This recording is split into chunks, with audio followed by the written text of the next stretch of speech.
Yeah, DB. Oh, just cleaning out the deadwood. Okay. Look, Mr. Cannell, I just can't afford to be without work right now, not even for a day. I've got a mother and 2 kid sisters. More good luck telegrams.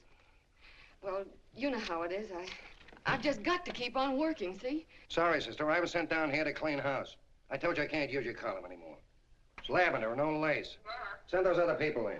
I'll tell you what I'll do. I get $30 a week. I'll take 25, 20 if necessary. I'll do anything you say. It isn't the money. We're after circulation. What we need is fireworks. People are going to hit with sledgehammers. Start arguments. Oh, I can do that. I know this town inside out. Oh, give me a chance, All please. right, come in. Cashier's got your check. Who are these people? Gibbs, Frawley, Cunningham, Giles. Hey, your sister. Don't forget to get out your last column before you pick up your check.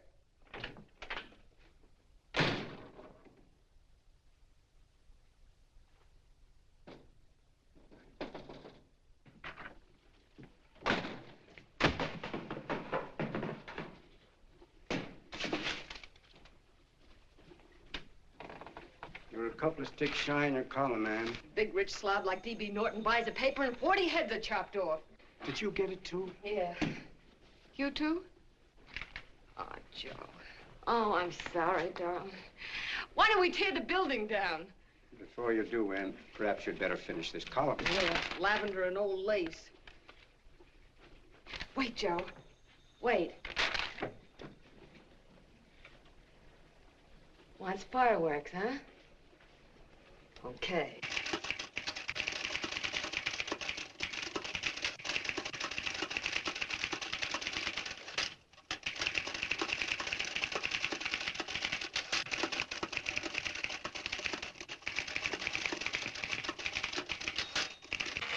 Here. Below is a letter which reached my desk this morning. It's a commentary on what we laughingly call a civilized world. Dear Miss Mitchell, 4 years ago, I was fired out of my job. Since then, I haven't been able to get another one. At first, I was sore at the state administration because it's on account of the slimy politics here we have all this unemployment. But in looking around, it seems the whole world's going to pot. So in protest, I'm going to commit suicide by jumping off the City Hall roof. Signed, a disgusted American citizen, John Doe. Editor's note, if you ask this column, the wrong people are jumping off the roofs. Hey, Ann, this is the old fakeroo, isn't it? Never mind that, Joe. Go ahead. Sorry.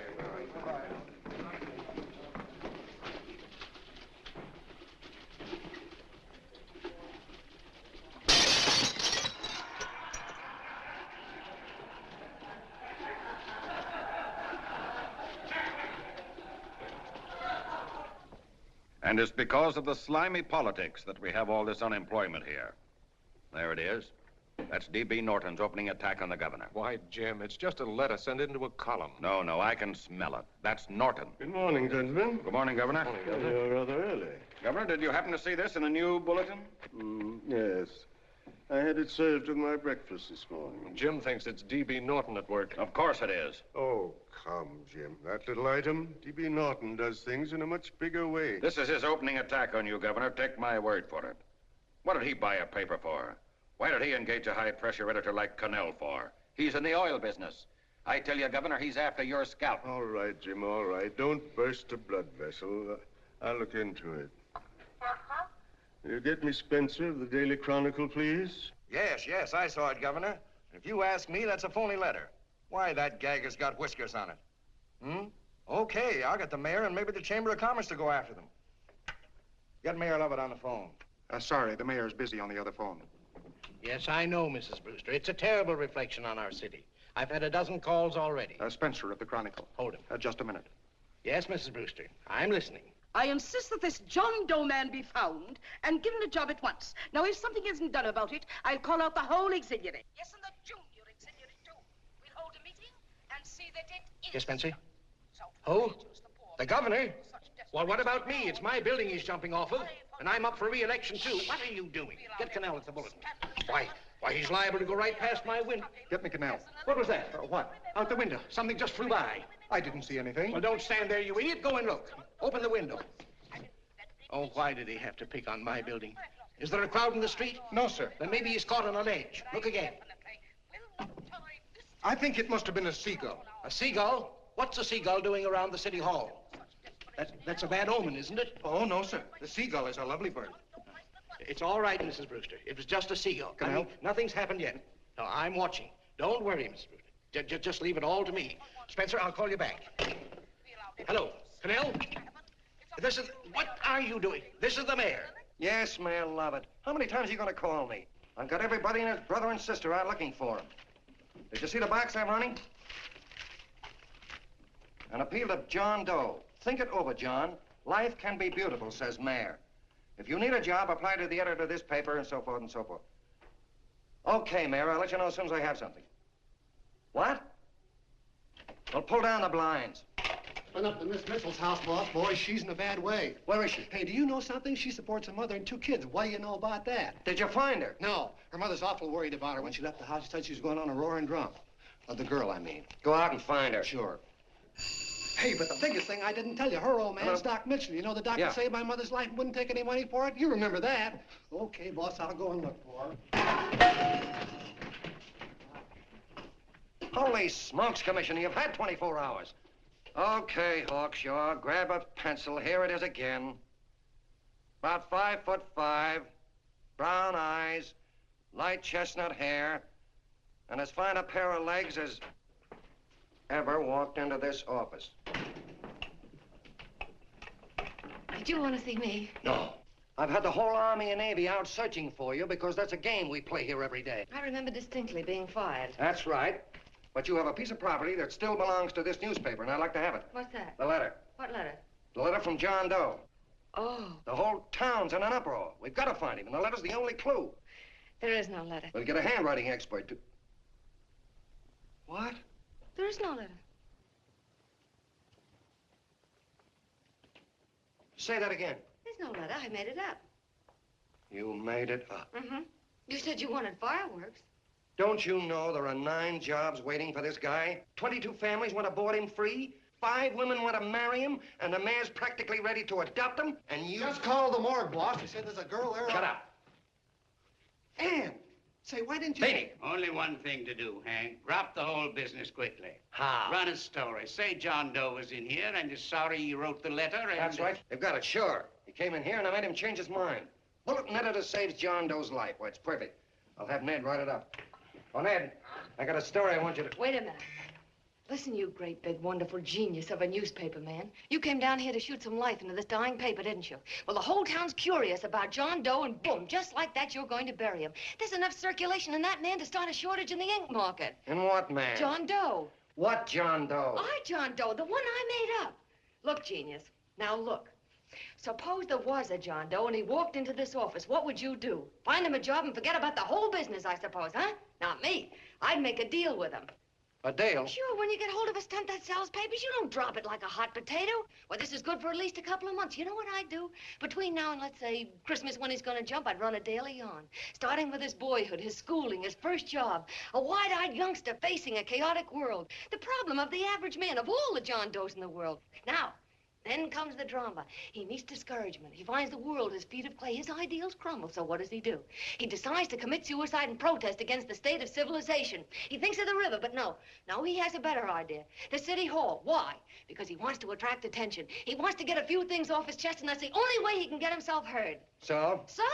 So he writes me a letter, and I dig him up. He pours out his soul to me. And from now on, we quote, I protest by John Doe. He protests against all the evils in the world. The greed, the lust, the hate, the fear. All of man's inhumanity to man. Arguments will start. Should he commit suicide or should he not? People will write in pleading with him. But no, sir. John Doe will remain adamant. On Christmas Eve, hot or cold, he goes. See? Very pretty. Very pretty indeed, Miss Mitchell. But would you mind telling me who goes on Christmas Eve? John Doe. What John Doe? The one we hire for the job, you lunkhead. Wait a minute. Let me get this through this lame brain of mine. Are you suggesting we go out and hire someone to say he's going to commit suicide on Christmas Eve? Is that it? Right, you're catching on. Who, for instance? Anybody. Beanie'll do. Why, sure. Who, me? Jump off a... Oh, no, any time at Christmas. I'm superstitious.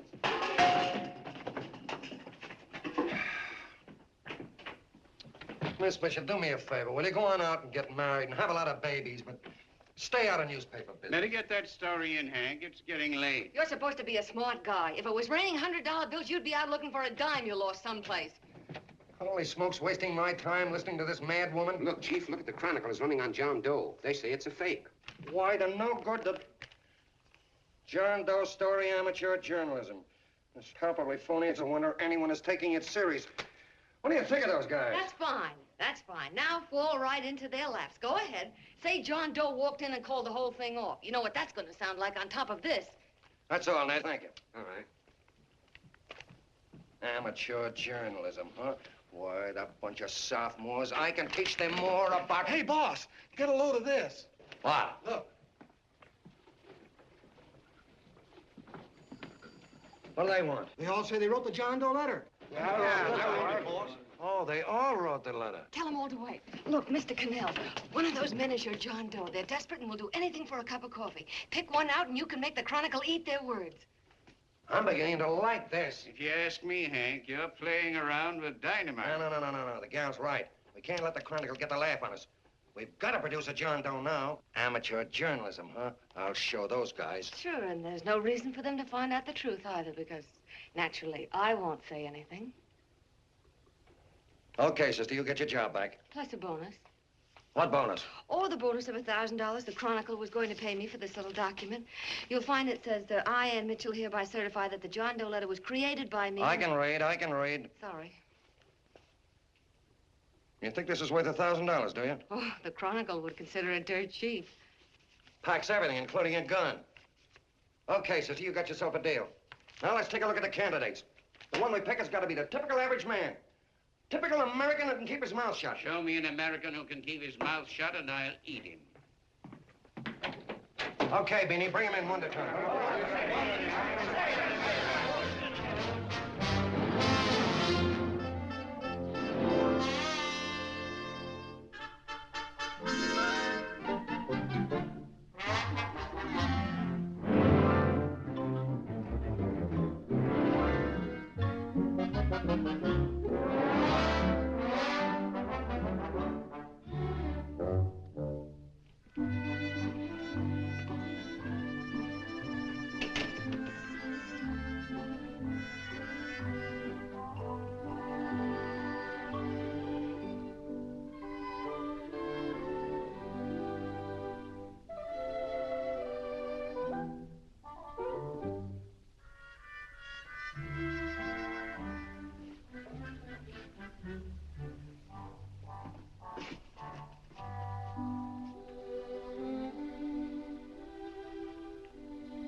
Did you write that letter to Miss Mitchell? No, I didn't. What are you doing up here, then? Well, the paper says there were some jobs around loose. Thought there might be one left over. Had any schooling? Yeah, a little. What do you do when you work? I used to pitch. Baseball? Yeah, so my wing went bad. Where'd you play? Bush leagues, mostly. How about family? Got any family? No. Oh, just traveling through, huh? Yeah, me and a friend of mine. He's outside. Looks all right. It's perfect, a baseball player. What could be more American? Wish he had a family, though. Be less complicated without a family. Look at that face, it's wonderful. They'll believe him. Come on. What's your name?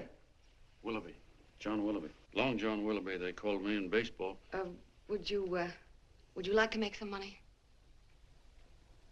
Yeah, maybe. Would you be willing to say you wrote that letter and stick by it? I get the idea. Yeah, maybe. That's our man. He's made to order. I don't know. He don't seem like the kind of a guy that'd fall in line. When you're desperate for money, you do a lot of things, Mr. Cannell. He's our man, I tell you. He's fainted. Get the water, quickly. Hurry up, Pop. Oh. Right here, sit down. You all right? Yeah, I'm all right. How many is that, 6?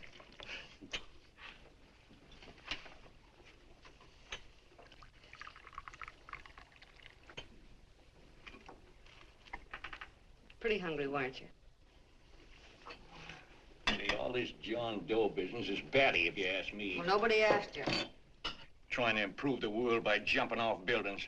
You couldn't improve the world if the buildings jumped on you. Don't mind the colonel. He hates people. He likes you well enough to stick around. Well, that's because we both play doohickeys. I met him in a boxcar a couple of years ago. I was fooling around with my harmonica, and he comes over and joins in. I haven't been able to shake him since.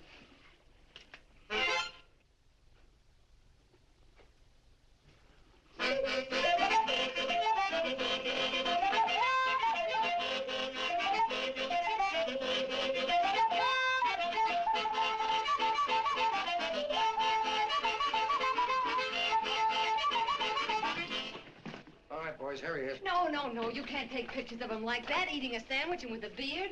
But he's going to jump off a building. Yes, but not because he's out of a job. That's not news. This man's going to jump as a matter of principle. Well, maybe you're right. We'll clean him up and put him in a hotel room under bodyguards. We'll make a mystery out of him.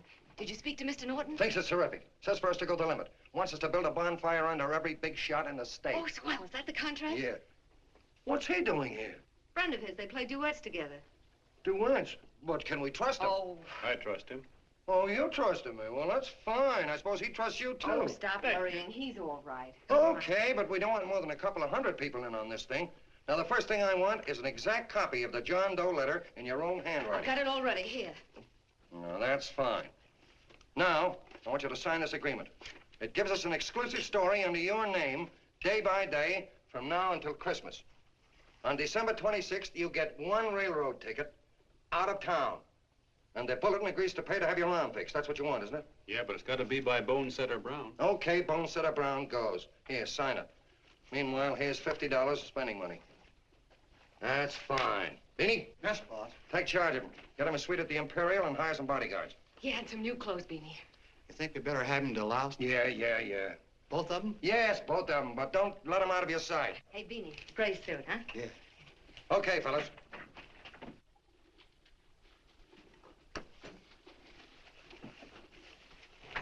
Take it easy, John Doe. And you start pounding that typewriter. Oh, boy, this is terrific. No responsibilities on our part, just statements from John Doe, and we can blast our heads off. Before you pop too many buttons, don't forget to make out that check for $1,000. Okay, fellas, now, let me see. You sit outside the door. Nobody comes in, see? You two fellas sit in here. Hey, pretty nifty, huh? You ain't gonna get me to stay here. Sure you are. No, sir. That spot under the bridge where we slept last night's good enough for me. Say, what'll I do with this baggage? I'll stick him in the bedroom. Give me mine. I ain't staying. You know, we were headed for the Columbia River country before all this John Doe business came up. You remember that, don't you? Sure, I remember. Say, your ears popped coming up in the elevator. Mine did. All along, John. I tell you, it's no good. You're gonna get used to a lot of stuff that's gonna wreck you. Why, that $50 in your pocket's beginning to show up on you already. And don't pull that on me, neither. Stop worrying, Colonel. I'm going to get my arm fixed out of this. Hey, here's some cigars the boss sent us. Have one. Hey, Help cigars. yourself. No.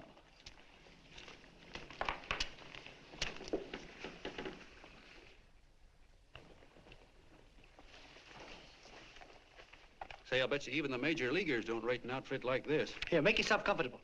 Paper? I don't read no papers, and I don't listen to radios either. I know the world's been shaped by a drunken barber, and I don't have to read it. I've seen guys like you go under before. Guys that never had a worry. Then they got a hold of some dough and went goofy. The first thing that happens Hey, to a did you guy... get a load of the bedroom? No. The first thing that happens to a guy like that, he starts wanting to go into restaurants and sit down at a table and eat salads and cupcakes and tea. Boy, what that kind of food does to your system.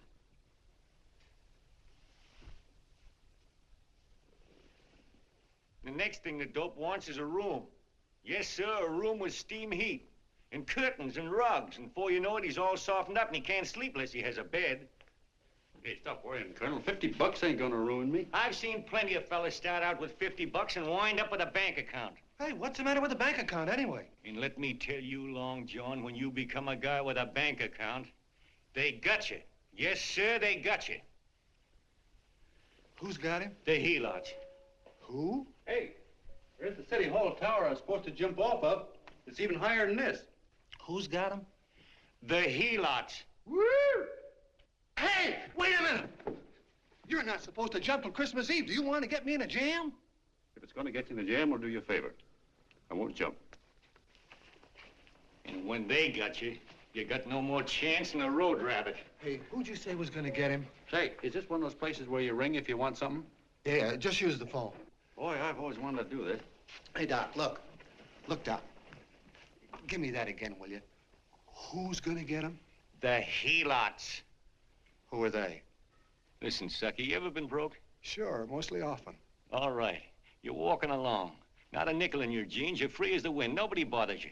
Hundreds of people pass you by in every line of business. Shoes, hats, automobiles, radios, furniture, everything. And they're all nice, lovable people. And they let you alone. Is that right? Then you get a hold of some dough, and what happens? All those nice, sweet, lovable people become helots. A lot of heels. They begin creeping up on you, trying to sell you something. They get long claws, and they get a stranglehold on you. And you squirm, and you duck, and you holler, and you try to push them away, but you haven't got a chance. They got you. First thing you know, you own things. A car, for instance. Now your whole life is messed up with a lot more stuff. You get license fees, and number plates, and gas, and oil, and taxes, and insurance, and identification cards, and letters, and bills, and flat tires, and dents, and traffic tickets, and motorcycle cops, and courtrooms, and lawyers, and fines, and 1,000,001 other things. And what happens? You're not the free and happy guy you used to be. You gotta have money to pay for all those things. So you go after what the other fellas got. And there you are. You're a helot yourself.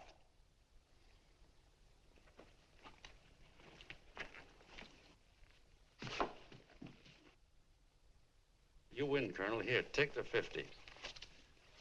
Go out and get rid of it. You bet I will, just as fast as I can. I'm gonna get some canned goods, a fishing rod, and the rest I'm gonna give away.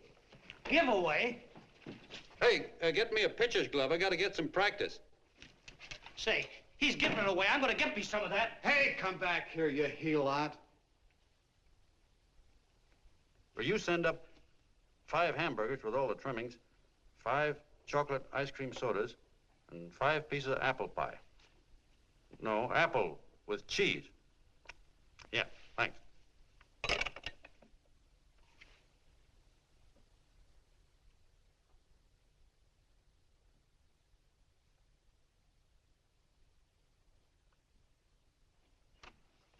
Hello there. Well, well. If it isn't the man about town. All set, Miss Anne. Hmm? Oh, yes.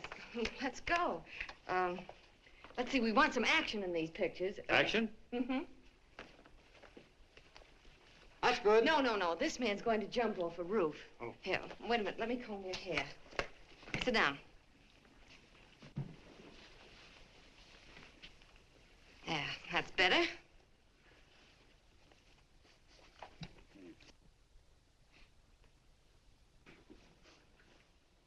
You know, he's got a nice face, hasn't he? Yeah, he's pretty. Here, sit down. Quiet, egghead. All right, now a serious expression. Can't. I'm feeling too good. Oh, come on now. This is serious. You're a man disgusted with all of civilization. With all of it? Yes, you're sore at the world. Come on now. Oh, crabby guy, huh? Yeah. No.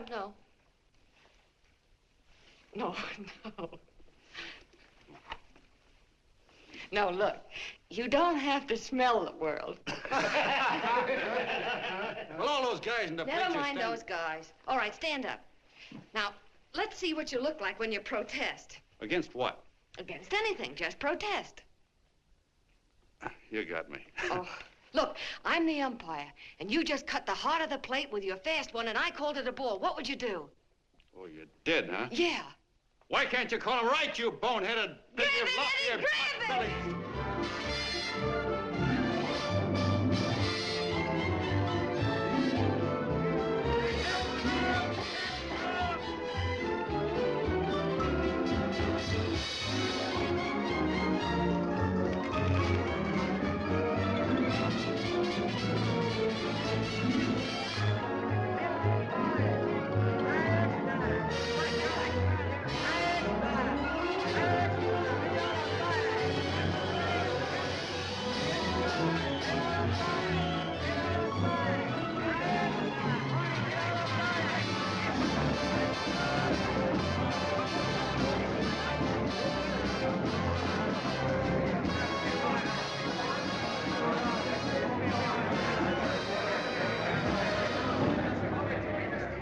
I don't care whose picture they're publishing.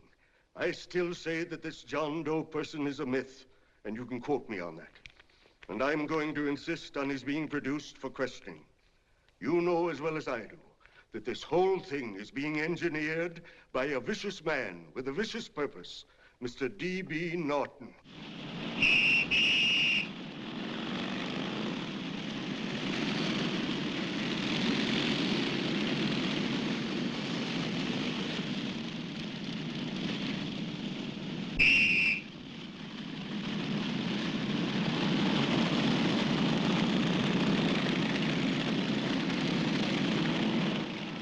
And Miss Mitchell are at the house, sir. Oh, they are? All right. Come on. Personally, I think it's just plain stupidity to drop it. Now, you should see his fan mail, thousands. Why, it's going over like a house afire. What are you afraid of, Canal? It's doubled our circulation. Yeah, but it's got everybody sore. Ads are being pulled. The governor's starting a libel suit. What's more, they all know John Doe's a phony, and they insist on seeing Well, what about it? Let them see him. We'll go on one better. They can also hear him. You own a radio station, Mr. Norton. Why not put him on the air? Watch out for this damn DB. She'll drive you batty. Oh, Look, we can't let him get to this Bush League pitcher and start pumping him. Good night. Now, tell him what that screwball might do. I walked in yesterday. Here he is, standing on a table with a fishing pole. Fly casting. Take my advice and get him out of town before this thing explodes in our faces. If you do, Mr. Norton, you're just as much of a dumb cluck as he is. Excuse me. No, you got yourself a meal ticket and you hate to Sure, let go. it's a meal ticket for me. I admit it, but it's also a windfall for somebody like Mr. Norton who's trying to crash national politics. That's what you bought the newspaper for, isn't it? You want to reach a lot of people, don't you? Well, put John Doe in the air and you can reach 130 million of them. He can say anything he wants and they'll listen to him. All right, we'll forget the governor and the mayor and all the small fry like that. This can arouse national interest. If he made a hit around here, he can do it every place else in the country. And you'll be pulling the strings, Mr. Norton. Go down to the office and arrange for some radio time. What, DB, you're not going to as fall... soon as possible. Okay. I just came in to get warm myself. Come on, let's go. Don't you go. I want to talk to you.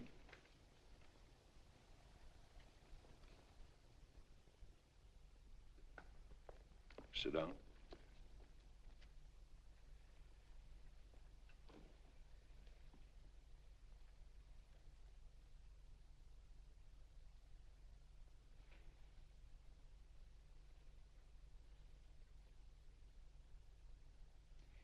Hey, this John Doe idea was yours, huh? Yes, sir.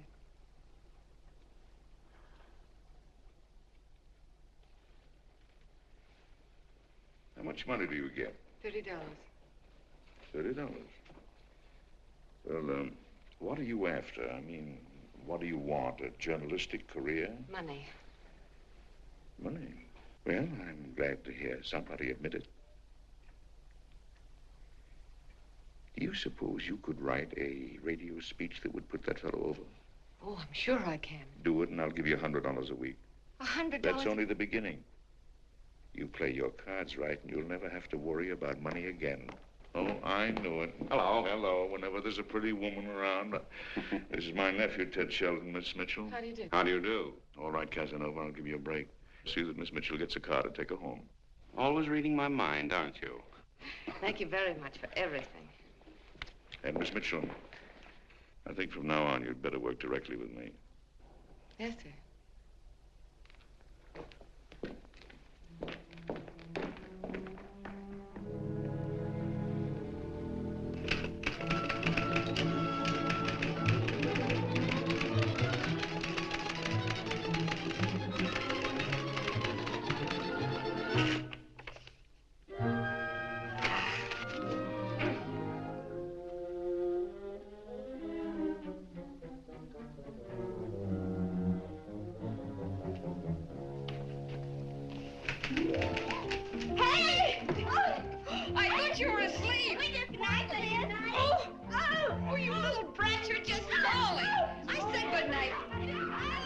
Come, children. It's past your bedtime. Come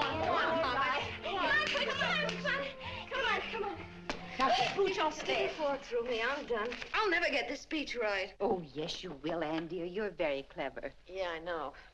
What are you looking for? Your purse. I need $10. What for? I gave you 50 just the other day. Yes, I know, dear, but Mrs. Burke had her baby yesterday. 9 pounds. And there wasn't a thing in the house. And then the community chest lady came. And the 50's all gone, huh? Who's the 10 for? The Websters. The Websters. You remember those lovely people your father used to take care of. I thought I'd buy them some groceries. Oh, Anne, dear, it's a shame those You're poor... marvelous, Ma. You're just like Father used to be. Do you realize a couple of weeks ago we didn't have enough to eat ourselves? Well, yes, I know, dear, but these people are in such need. And we have plenty now. If you're thinking of that $1,000, forget it. It's practically all gone. We owed everybody in town. Now, you just got to stop giving all your money away. Oh, Anne, dear. Oh, I'm sorry, Ma. Oh, don't pay any attention to me. I guess I'm just upset about all this. Gee whiz, here I am with a great opportunity to get somewhere, to give us security for once in our lives, and I'm stuck. If I could put this over, your Mrs. Burke can have 6 babies. You mean this speech you're writing? Yeah, I don't know. I simply can't get it to gel. I created somebody who's going to give up his life for a principle. Hundreds of thousands of people are going to listen to him over the radio. And unless he says something that's, well, that's sensational, it's just no good. Well, honey, of course, I don't know what kind of a speech you're trying to write, but judging from the samples I've read, I don't think anybody will listen. What? Darling, there's so many complaining political speeches. People are tired of hearing nothing but doom and despair on the radio. If you're going to have him say anything, why don't you let him say something simple and real, something with hope in it? If your father were alive, he'd know what to say. Oh, yeah. Father certainly would. Wait a minute. Hmm?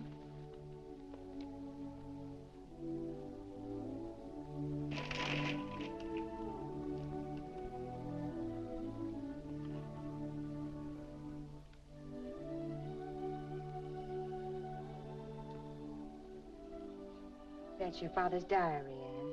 Father's... I never knew he had a diary. There's enough in it for 100 speeches. Things people ought to hear nowadays. You be careful of it, won't you, dear? It's always helped to keep your father alive for me. You bet I will, Ma.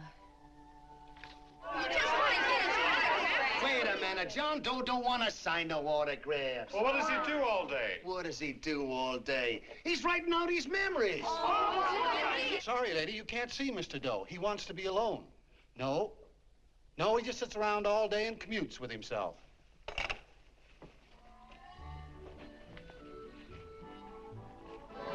Oh!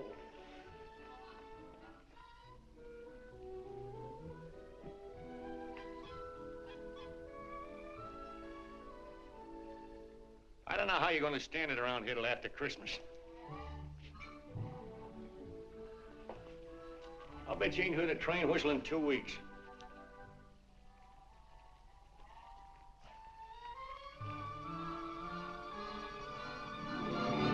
Steve, right!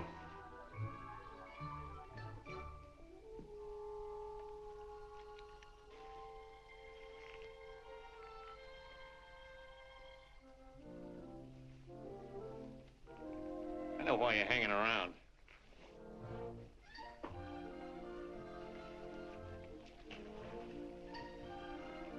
You're stuck on the girl. That's all a guy needs is to get hooked up with a woman.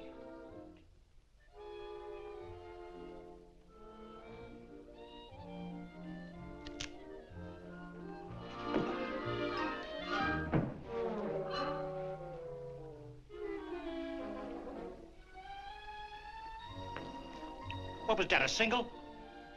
First baseman dropped the ball. Butterfingers. Tough luck, pal.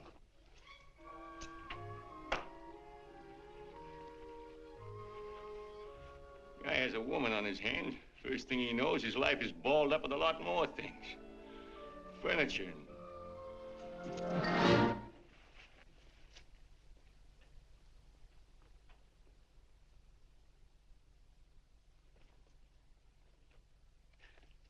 Did you get him?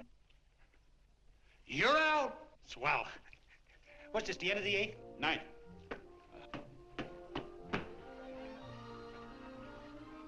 Hey, Beanie, there's a couple of mugs from the Chronicle snooping around out here. Huh.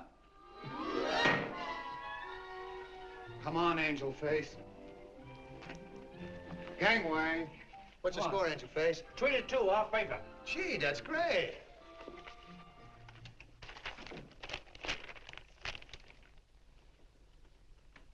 Hey, you got swell form there. Must have been a pretty good pitcher.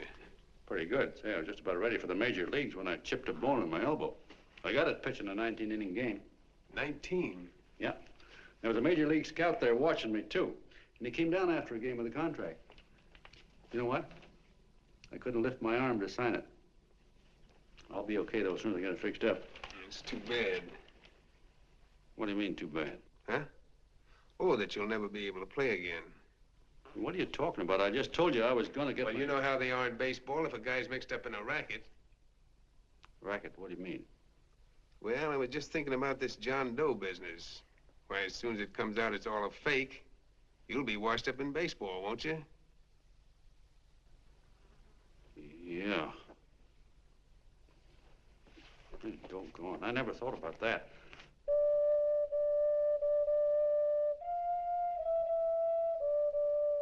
Gosh. And another thing, what about all the kids in the country? The kids that idolize ball players. What are they gonna think about you? Yeah. Hey, Colonel. Did you hear that? I gotta figure some way out of this thing. Elevators are still running. I know one way you can do it. How? Well, when you get up there on the radio, all you have to do is to say the whole thing's a frame-up. Make you a hero sure as you're born. Yeah, but how am I going to get my arm fixed? Well, that's a cinch. I know somebody who'll give you $5,000 just to get up on the radio and tell the truth. $5,000? Yeah, $5,000, and he gets it right away. You don't have to wait till Christmas. Look out, Long John. They're closing in on you. Say, who's putting up this dough? Fellow runs the Chronicle. Here's the speech you make, and it's all written out for you. $5,000. Holy mackerel, I can see the helots coming, the whole army of them. It's on the level.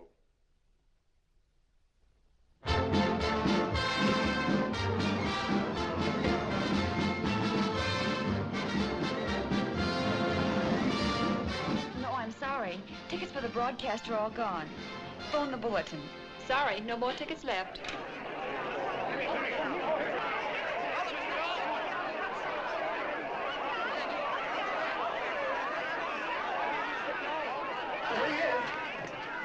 Hello, John. All set for the big night? Swell. Turn around. One moment. Now stand still. Hold it, Mr. Doe. Hold it. A big smile, Mr. Doe. That's right. Okay, Beanie, that's all. Take stand him here. out. Come on, Now, look, John, here's the speech. It's in caps and double spaced. You won't have any trouble reading it. Not nervous, are you? No. Of course not. He wouldn't be. Who? John Doe, the one in there. Hey, don't let your knees rattle. It picks up on the mic. Oh, Beanie, you needn't be nervous, John. All you have to remember is to be sincere. Pick up that phone, Miss Mitchell. It's for you. Okay. Hello? Yes, Mother. Oh, thank you, darling. Oh, there he is, the poor dear man. Oh, good luck to you, Mr. Doe. We want you to know that we're all for you. The girls all decided that you're not to jump off any roof at all. Even if we have to go to we'll stop it. You got the speech I gave you?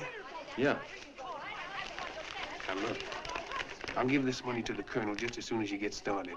We'll have a car waiting at the side entrance for you. Okay. How'd you get in here? Huh? Oh, I just came in to wish him Come luck. on, out. Mother says good luck, too. John, when you read that speech, please believe every word of it. He's turned out to be a wonderful person, John. Who? John Doe, the one in the speech. Oh. You know something? I've actually fallen in love with him. All right, there he is, sister. Now, come on, plenty of room. What's the idea? No, that's too much.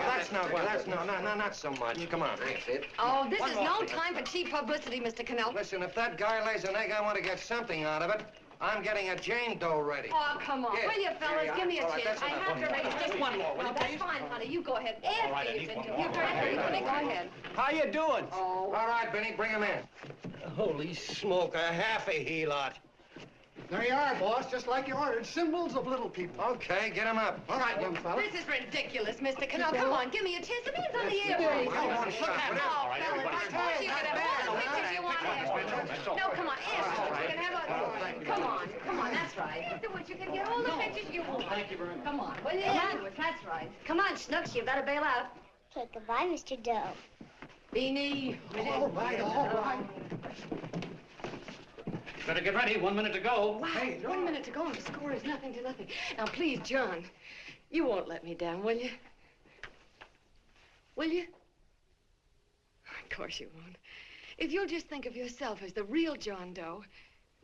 Listen, everything in that speech are things a certain man believed in. He was my father, John. When he talked, people listened. And they listened to you, too. Funny. You know what my mother said the other night? She said to look into your eyes, that I'd see Father there. Hey, what do you say? Okay, we're coming. Come on. Now, listen, John, you're a pitcher. Now get in there and pitch. Good luck. Give him room, let him through. Come on.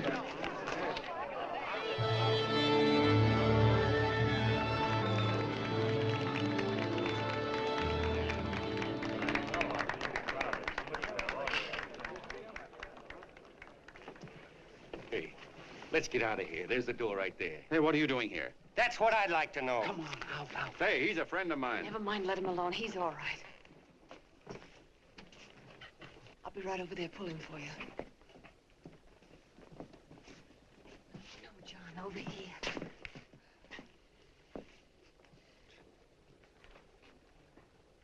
Stand by.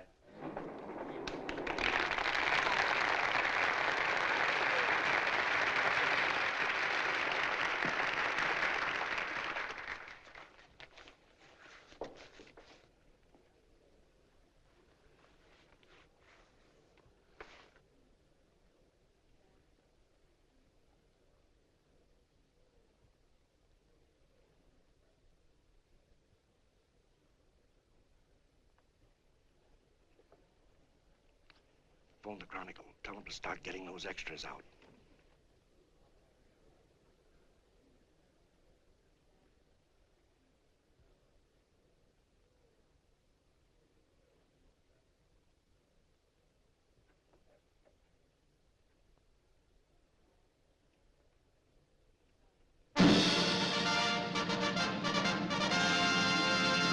And good evening, ladies and gentlemen. This is Kenneth Fry speaking for the New Bulletin. Tonight we give you something entirely new and different.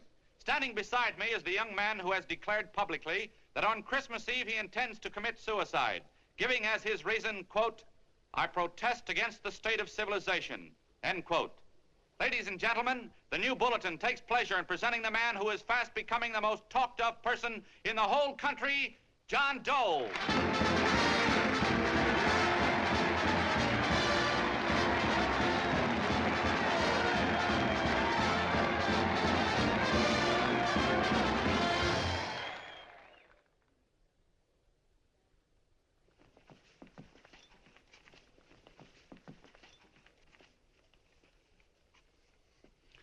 Ladies and gentlemen, I am the man you all know as John Doe.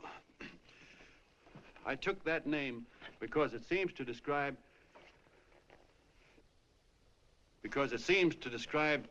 the average man. And that's me. And that's me.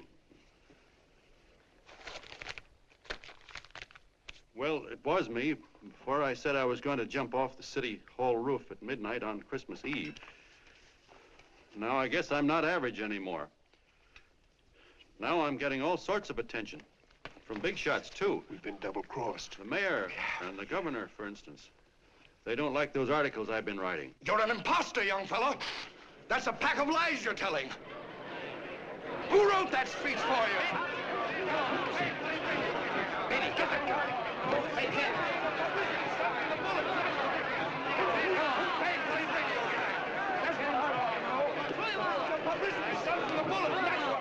Spencer.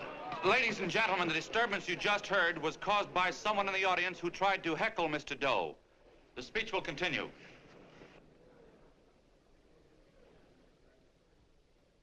Well, people like the governor and that fellow there can stop worrying. I'm not going to talk about them.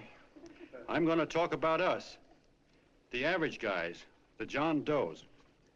If anybody should ask you what the average John Doe is like, you couldn't tell him because he's a million and one things. He's Mr. Big and Mr. Small. He's simple and he's wise. He's inherently honest, but he's got a streak of larceny in his heart. He seldom walks up to a public telephone without shoving his finger into the slot to see if somebody left a nickel there.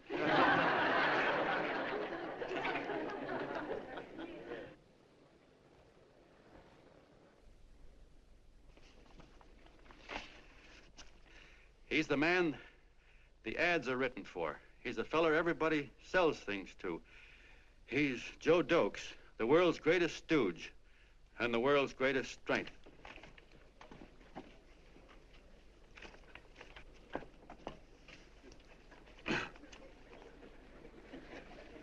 Yes, sir. Yes, sir, we're a great family, the John Does. We're the meek who are supposed to inherit the earth. You'll find us everywhere. We raise the crops, we dig the mines, work the factories, keep the books, fly the planes, and drive the buses. And when a cop yells, "Stand back there, you," he means us, the John Does. Well, what kind of a speech is that? Didn't you read it? We've existed since time began. We built the pyramids. We saw Christ crucified, pulled the oars for Roman emperors, sailed the boats for Columbus, retreated from Moscow with Napoleon, and froze with Washington at Valley Forge. Yes, sir. We've been in there dodging left hooks since before history began to walk. In our struggle for freedom, we've hit the canvas many a time, but we always bounce back because we're the people, and we're tough.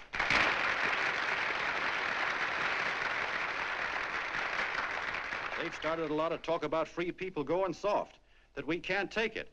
That's a lot of hooey. A free people can beat the world at anything, from war to tiddlywinks, if we all pull in the same direction.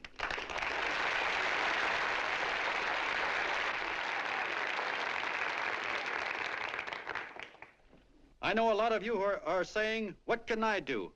I'm just a little punk. I don't count." Well, you're dead wrong. The little punks have always counted, because in the long run, the character of a country is the sum total of the character of its little punks.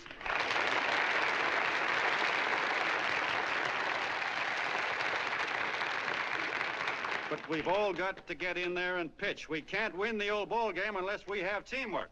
And that's where every John Doe comes in. It's up to him to get together with his teammate. And your teammate, my friends, is the guy next door to you. Your neighbor. He's a terribly important guy, that guy next door. You're going to need him, and he's going to need you, so look him up. If he's sick, call on him. If he's hungry, feed him. If he's out of a job, find him one. To most of you, your neighbor is a stranger, a guy with a barking dog and a high fence around him. Now, you can't be a stranger to any guy that's on your own team. So tear down the fence that separates you. Tear down the fence, and you'll tear down a lot of hates and prejudices. Tear down all the fences in the country, and you'll really have teamwork.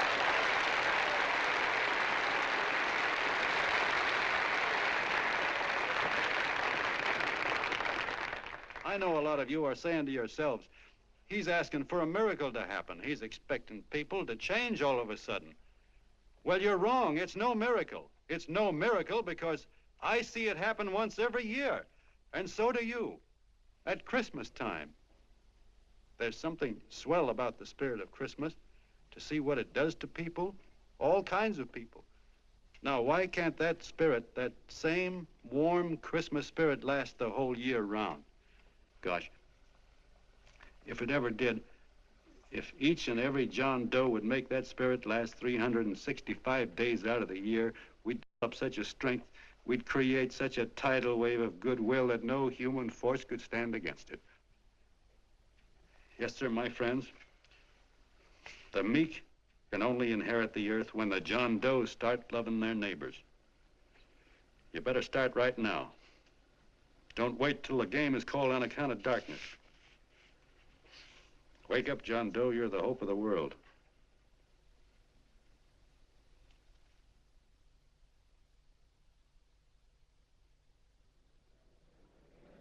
John, you were wonderful.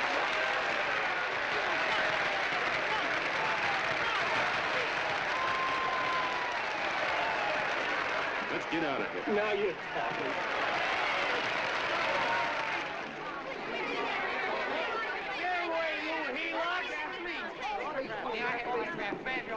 Hey!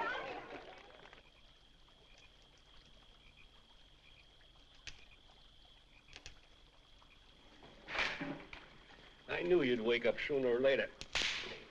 Boy, am I glad we got out of that mess. I had the $5,000 sewed up. Could have been on my way to old Doc Brown. You're a pitcher, John, she says. Now, go in there and pitch. What a sucker. Yeah, she's a heel-out just like the rest of us. Lucky you got away from her. What was I doing up there making a speech anyway? Me, huh? Geez, the more I think about it, the more I could... Tear down all the fences. Why, if you tore one picket off of your neighbor's fence, he'd sue you. $5,000 had it right in my hand. What do you mean he ran away? Well, go after him, find him. That man is terrific.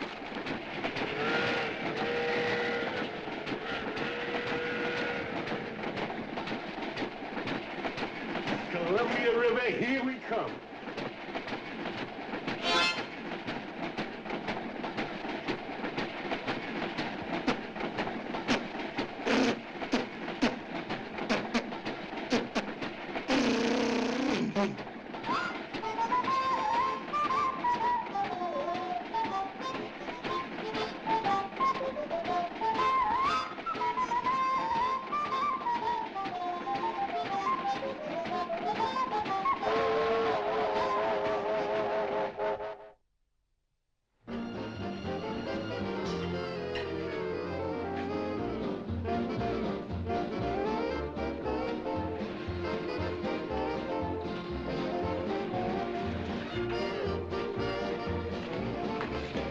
Jitterbugs. Yeah. Say, how much money we got left? 4 bits. Better make it donuts, huh? Yeah.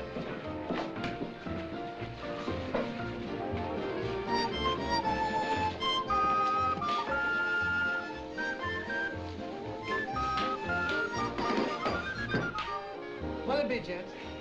Have you got a couple of steaks about that big and about that thick? Yeah, with hash brown potatoes and tomatoes and apple pie and ice cream and coffee. And donuts, I know. Hey, Ma, Seekers, a pair. Fingers a pair coming up. Glad he took the tea out of that.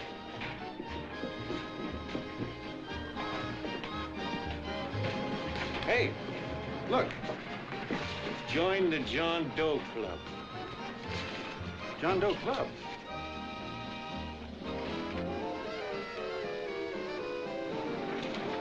Uh-oh. You John Doe? Who? John Doe. Ah, you need glasses, buddy. Oh, but gee, it's a spitting image of John Doe. Yeah, but his name is Willoughby. Oh, John Willoughby. I'm a baseball player. Sure. Oh, no, I'd know that voice anyway. You can't kid me. You John Doe. Hey, Ma! Ma! That's John Doe. John Doe? Yeah, sitting right there, big as life. Who'd you say it was? John Doe, the big guy there. Pictures in the paper. That's John Guy. John Doe. John Doe. Sitting right there, John Doe. Hey, operator. Dan's Beanery. Look, call everybody in town. John Doe was just in my place. Yeah, he ordered donuts.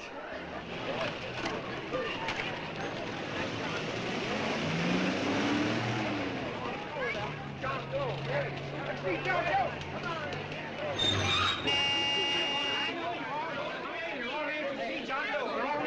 My office is packed like a sardine box. What does John Doe look like, Mr. Mayor? Oh, he's one of those great big outdoor type men. No, you can't see him. You didn't vote for me the last time. Shame on you. What are you doing there? Get off my front porch anyhow. Mr. Norton come yet? Oh, well, I wonder where he's at. What's keeping him? He should have been here 15 minutes ago. Oh, there he comes now. Now, everybody on your dignity. Don't do anything to disgrace us. A little town, but we got to show off. Better let me talk to him. All right, but present it to him as a great cause for the common man. Ah, here he comes. Now, give him room down there. Give him room, folks. Come on now. Come on. Here he comes. Here he comes. Here's Mr. Norton. How do you do, Mr. Norton? I'm Mayor Hawkins. Here's Mr. Norton. Let me go, you darn tool. I'm the mayor. Mr. Norton. Mr. Norton. Mr. Norton. I'm Mayor Hawkins. Your office telephoned me to hold him. Well, that's fine. How is he? Oh, he's fine. He's right in my office there. You know, it's a big honor having John Doe here, and you too. Haven't had so much excitement since the old city hall burned down. People are so excited they nearly tore his clothes off. Oh, Matilda, darling, phone the newspapers, tell them Mr. Norton's here. Step right inside, Mr. Norton. My office. Very comfortable here, Mr. Norton. Just had it air conditioned. Gangway, please. Make room for Mr. Norton. Gangway. Gangway. Here he is, Mr. Norton. Well taken care of. The neighbors are serving him a light lunch. Hello, John. Well, Mr. Mayor, if you don't mind, we'd like to talk to him alone. Why, certainly, certainly. All right, everybody. Clear out. No, but you... Everybody, quickly now. Come on. Come on. Come on. That's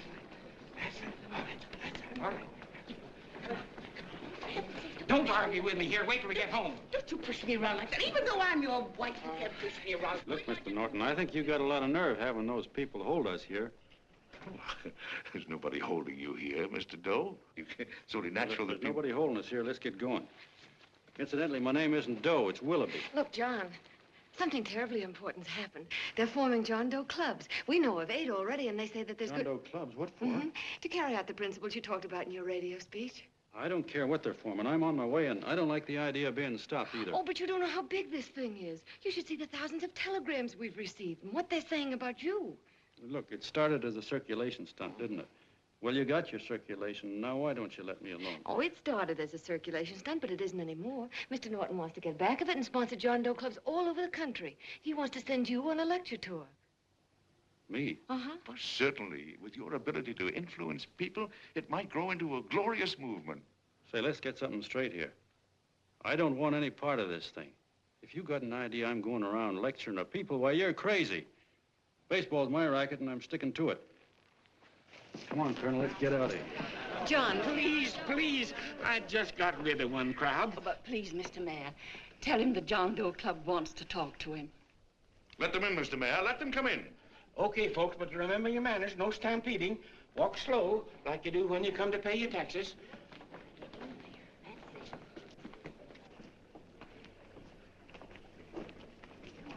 Okay. All right, give me a chance. Come right in. My name's Bert Hansen, Mr. Doe. I'm the head soda jerker at Schwabacker's drugstore. Well, sir, you see, me and my wife, we heard your broadcast, and we got quite a bang out of it, especially my wife. Kept me up half the night saying, that man's right, honey. The trouble with the world is nobody gives a hoot about his neighbor. That's why everybody in town's sore and cranky at each other. And I kept saying, well, that's fine, but how's a guy going to go around loving the kind of neighbors we got? Old Sourpuss, for instance. You see, Sourpuss Smithers is a guy who lives all alone next door to us. He's a cranky old man that runs a second-hand furniture store. We haven't spoken to him for years.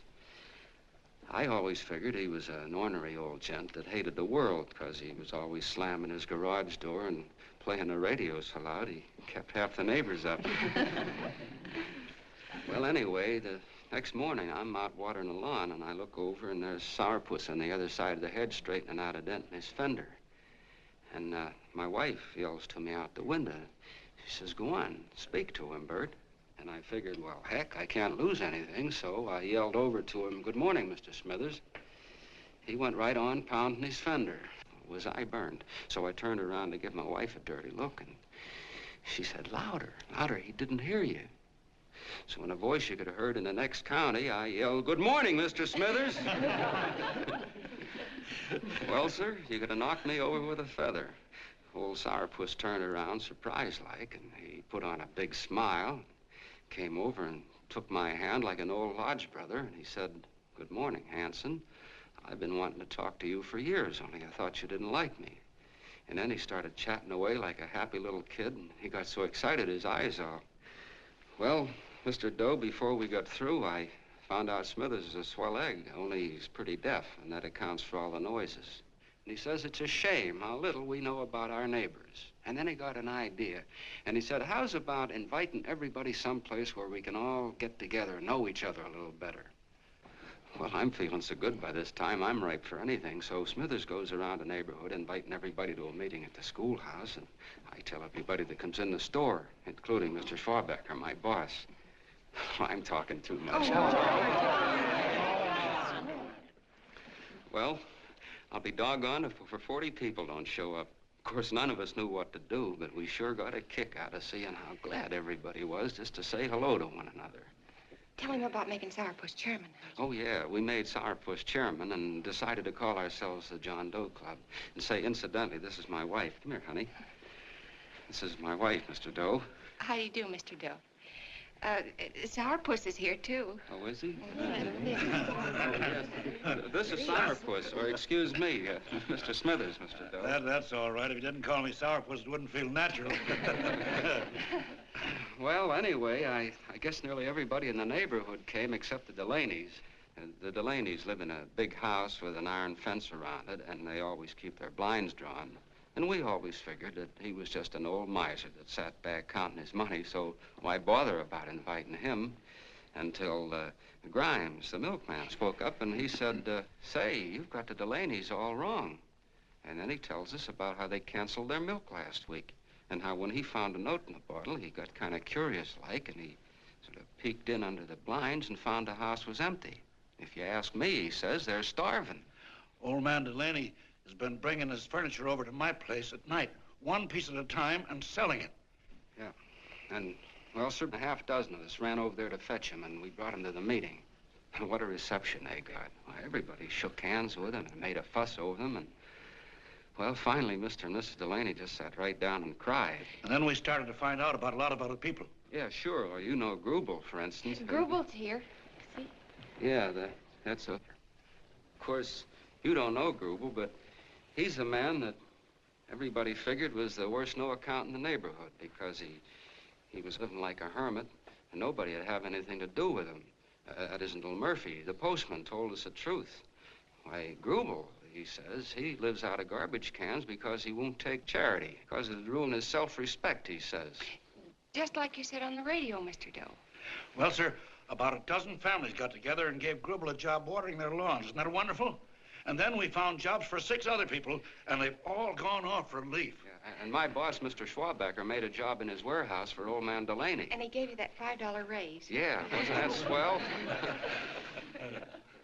Why, Bert, I feel slighted. I'd like to join, but nobody asked me. Oh, I'm sorry, Mayor, but we voted that no politician could join.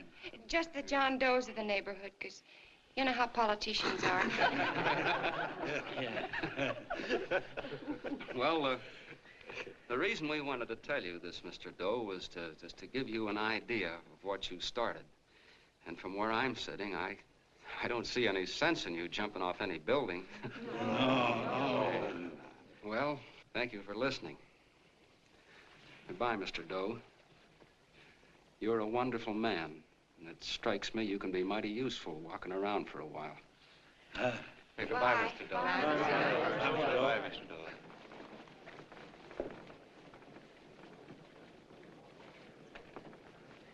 I'm Mrs. Delaney, Mr. Doe, and God bless you, my boy.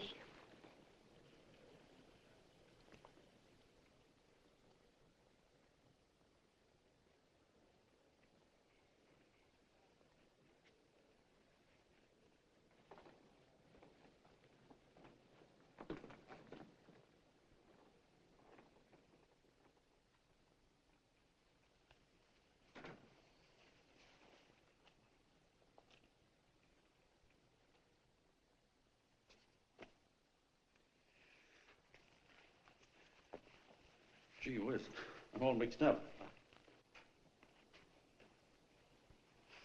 I don't get it. Look, all those swell people think I'm going to jump off a building or something. I never had any such idea. Gosh. The fellow'd have to be a mighty fine example himself to go around telling other people how to... Say, look, what happened the other night was on account of Miss Mitchell here. She wrote the stuff. Don't you see what a wonderful thing this can be? But we need you, John. You're hooked. I can see that right now. They got you. Well, I'm through. For 3 years, I've been trying to get you up to the Columbia River country. First, it was your glass arm. Then it was the radio. And now it's the John Doe clubs. Well, I ain't waiting another minute. Gangway, you helots. Hey, Colonel, wait a minute. Hey, Colonel! I want you personally to go along with John Doe and Miss Mitchell and handle the press and the radio. Me? Yes, I don't want to take any chances. And Johnson. Yes, Stevie? Your crew will do the mop-up job. They'll follow John Doe into every town, see that the clubs are properly organized and the charters issued. Right. There are only 8 flags up there now. I want to see that map covered before we get through.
growing like wildfire.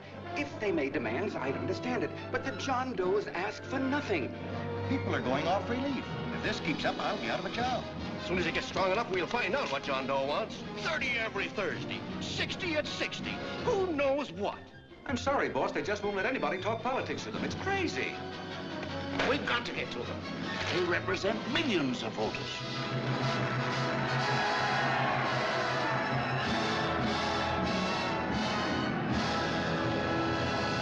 I tell you, ladies and gentlemen, this thing has been nothing short of a prairie fire. We've received so many applications for charters to the John Doe clubs, we haven't been able to take care of them. I'd hate to have that many pins stuck in me. This John Doe convention is a natural. It's going to put our city on the map. Why, over 2,400 John Doe clubs are sending delegates. Can you imagine that? You, Mr. Mayor, will be the official host. You will make the arrangements for decorating the city, parades, and a reception for John Doe when he gets home. And don't wear your high hat. No high hat? No high hat. And from you, Canelo, I want a special John Doe edition every day until the convention is over. And now, if you will, please step into the outer office and look your prettiest because there are photographers there to take pictures of this committee. Don't worry, D.B. Everything will be taken care of. Isn't it all too wonderful? Gather down here in a nice group now. Get a nice picture of you. Oh, Mr. Mayor, would you step down in front row, please? You ladies get close to him. That's it. Well, I don't get it. Get what? Look, D.B., I'm supposed to know my way around. This John Doe movement has cost you a fortune. Now, this convention is going to cost plenty. Well? Well, I'm stuck with 2 and 2, and I'm a sucker if I can make 4 out of it. Where do you come in? You'll have the satisfaction of knowing that my money has been spent for a worthy cause. I see. I better stick to running the paper, huh? I think maybe you better had. And Canal, I'd like to have the John Doe contract, all the receipts for the money we advanced him, and the letter Miss Mitchell wrote, for which I gave her $1,000. Yes, sure. Well, we leave for the airport. Half an hour. Is that Johnny boy's room? Better hustle him up. He'll be ready on time. He's packing now. Ah, good. Did you see his picture on the cover of Time? Yeah. I gotta give you credit, Annie girl. I've handled a good many big promotions in my time. Everything from a World's Fair to a Channel swimmer. But this one has certainly got me spinning. And now a John Doe convention. Wow. Say, if you could only get him to jump off the City Hall roof on Christmas Eve, I'd guarantee you 500,000 people there. Charlie. Hmm? What do you make of him? Oh, Johnny boy? Well, I don't know what angle you want, but I'll give it to you quick. Number 1, he's got great yokel appeal, but he's a nice guy. Number 2, he's beginning to believe he really wrote that original suicide letter that you made up. Number 3, he thinks that you're Joan of Arc or something. Yeah, I know. Number 4, well, you know what number 4 is. He's nuts about you. Yeah, it's running out of his ears. You left out number 5. We're all heels, me especially. Holy smoke. Come in.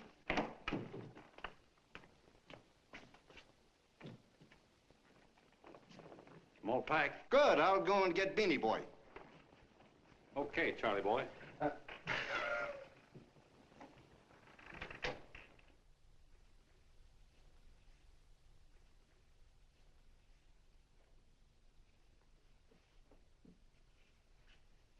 Can I help you pack?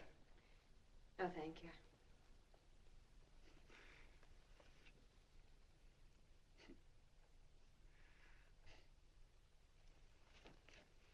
You care if I sit down out here? No.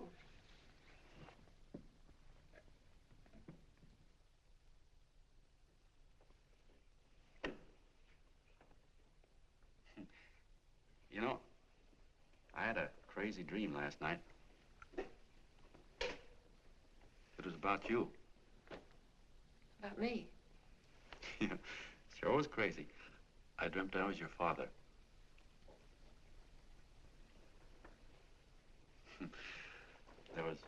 There was something I was trying to stop you from doing. So I got up out of bed and I walked right through the wall here, right straight into your room. You know how dreams are. And there you were in bed. But you're a little girl, you know, about 10. And very pretty, too.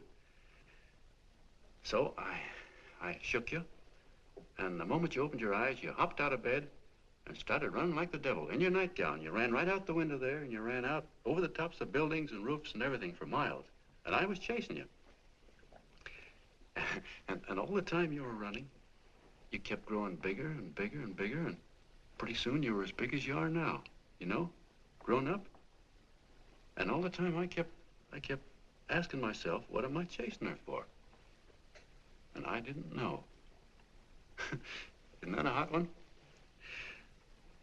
Well, anyway, you ran into some place, and then I ran in after you, and when I got there, there you were, getting married. And the nightgown had changed into a beautiful wedding gown. You sure look pretty, too. And then I knew what it was I was trying to stop you from doing. Dreams are sure crazy, aren't they? Well, would you like to know who it was you were marrying? Oh, a tall, handsome Ubangi, I suppose. No, not that bad. It was that fellow that sends you flowers every day. Yeah, what's his name? Mr. Norton's nephew? Ted Sheldon. Yeah, that's the one. But here's the funniest part of it all. I was the fellow up there doing the marrying, you know, the justice of peace or something. You were? I thought you were chasing me. Well, yes, I was, but I was your father then, you see. But the real me, John Doe, or that is, Long John Willoughby, I was the fellow up there with the book. You know what I mean? I guess so. Then what happened? Well, I took you across my knee and I started spanking you. That is, I didn't do it. I mean, I did do it, but it wasn't me, you see. I was your father then. Well, I held you across my knee and I said, Annie, I won't allow you to marry a man that's just rich or that has his secretary send you flowers. The man you marry has got to swim rivers for you. He's got to climb high mountains for you. He's got to slay dragons for you. He's got to perform wonderful deeds for you. Yes, sir. And all the time, the guy up there, you know, with the book, me, just stood there nodding his head. And he said, go to it, Pop. Whack her one from me, because that's just the way I feel about it, too. So he said, come on down here and whack her yourself. So I came down and I whacked you a good one, see? Then he whacked you, and I whacked you another one. We both started whacking you like... Well, if you're through whacking her, come on, let's get going. Okay, fellas, right in here. You go out the side entrance, there's a bunch of autograph seekers out front. We'll be down with the bags in a minute. Come on, don't make a government project out of this. Hi, Benny. When's our plane take off again? Couple of minutes. How many people do you think we've talked to already, outside the radio, I mean? Oh, I don't know. About 300,000. 300,000? What makes them do it, Ann? What makes them come and listen and get up their John Doe clubs the way they do? I've been trying to figure it out. Look, John, what we're handing them are platitudes, things they've heard 1,000,000 times. Love thy neighbor, clouds have silver linings, turn the other cheek. It's just a... Yeah, I heard them 1,000,000 times, too, but there you are. Maybe they're like me, just beginning to get an idea of what those things mean. You know, I never thought much about people before. They were always just somebody to fill up the bleachers. And the only time I worried about them is when they didn't come in to see me pitch. You know, lately I've been watching them when I talk to them. I could see something in their faces. I could feel that they were hungry for something. You know what I mean? Maybe that's why they came. Maybe they're just lonely and wanted somebody to say hello to. I know how they feel. I've been lonely and hungry for something practically all my life.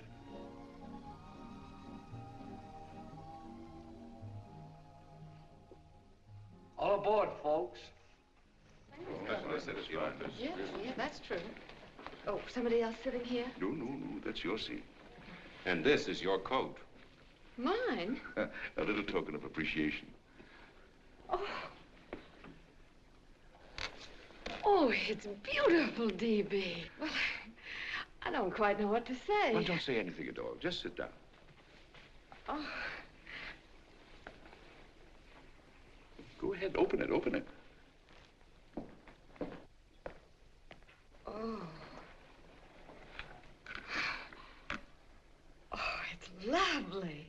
contract goes with it.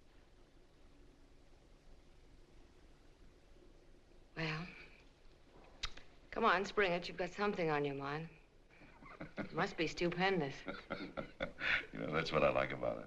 Right to the point, like that. All right, Practical Annie, here it is. Tomorrow night, before a crowd of 15,000 people and talking over a nationwide radio hookup, John Doe will announce the formation of a third party. A third party? Yes, the John Doe Party. Devoted entirely to the interests of all the John Does all over the country, which practically means 90% of the voters. He will also announce the third party's candidate for the presidency. A man whom he personally recommends, a great humanitarian, the best friend the John Does have. Mr. D.B. Norton. Yes.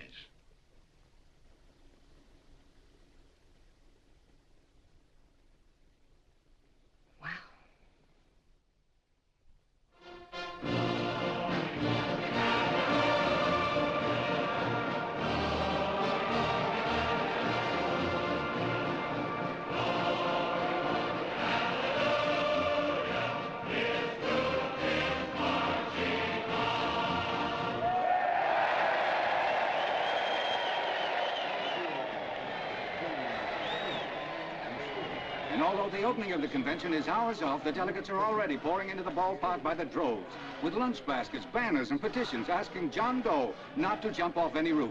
No matter how you look at it, it's still a phenomenal movement. These John Does, or the hoi polloi, as you've heard people call them, have been laughed at and ridiculed. But here they are, gay and happy, having traveled thousands of miles, their expenses paid by their neighbors, to come here to pay homage to their hero, John Doe.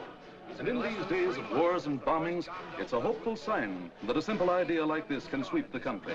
An idea based on friendliness, on giving and not taking, on helping your neighbor and asking nothing in return. And if a thing like this can happen, don't let any of your grumbling friends tell you that humanity is falling apart. This is John B. Hughes, signing off now and returning you to our main studio until 9 o'clock, when the convention will officially open. Oh, John, come in. Say, I'm kind of... It's raining out a little. That's all right. It's good to see you. Sit down. Thanks.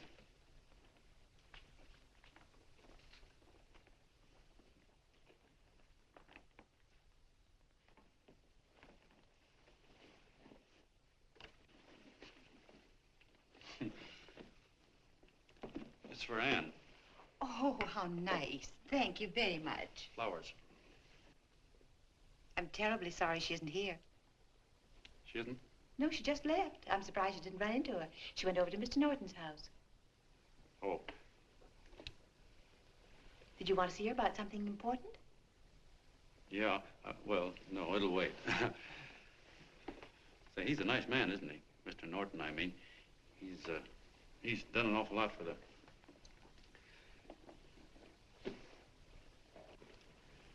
Well, say, my coat's pretty wet. I'm afraid I might have wet the couch a little.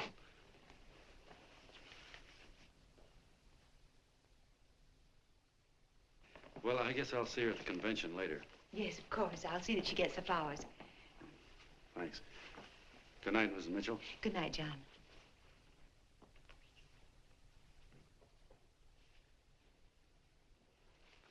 Say, Miss Mitchell, I'm kind of glad Anne isn't here. You see, I came over here hoping to see her alone, and kind of hoping I wouldn't, too, you know what I mean? There was something I wanted to talk to her about. But, well, it'll wait, I guess. Good night. Good night, John. Say, look, Mrs. Mitchell, have you ever been married? Oh, I'm sure you have. Gosh, that's pretty silly. I guess you must think I'm kind of batty. Well, I guess I'd better be going at that. John, my husband said, I love you. Will you marry me? You did? What happened? I married him. Well, yeah, that's what I mean, see? It was easy as all that, huh? Uh-huh. Yeah, but look, Mrs. Mitchell, you know, I love Anne, and it's going to be awfully hard for me to say it because, well, you know, she's so wonderful. And, well, the best I ever was a Bush League pitcher. And, you know, I think she's in love with another man, the one she made up. You know, the real John Doe. Well, that's pretty tough competition. I bet you he'd know how to say it all right. On me, I get up to it and around it and in back of it, but I never get right to it. You know what I mean? So the only chance I've got is, well, if somebody could kind of give her a warning, sort of prepare her for the shock. You mean you'd like me to do it? Hmm? Well, I was thinking that, yeah, you know, sort of break the ice. Of course I will, John. See, thank you, Mrs. Mitchell. Hey, you're okay.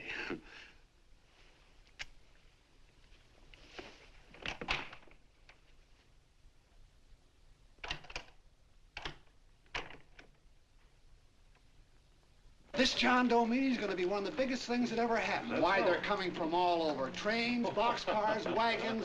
Look out!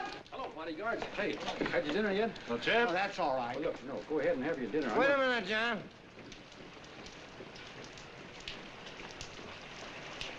Hello, Mr. Connell. How are you, John? John, I want to have a little talk with you.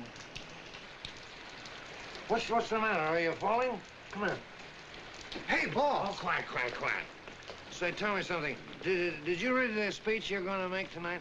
No, I never read the speeches before I make them. I get more of a kick out of it that way. Uh-huh. It's just exactly what I thought. Beanie, go on down to the old pop and give you the speech. There's a copy on my desk. Gee whiz, boss, you know Mr. Norton told me not to leave him, not even for a minute. Go on. We'll be at Jim's bar up the street.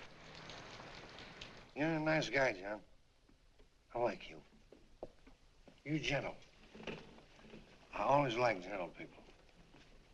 Me, I'm hard and tough. I got no use for hard people. Gotta be gentle to suit me. Like you, for instance.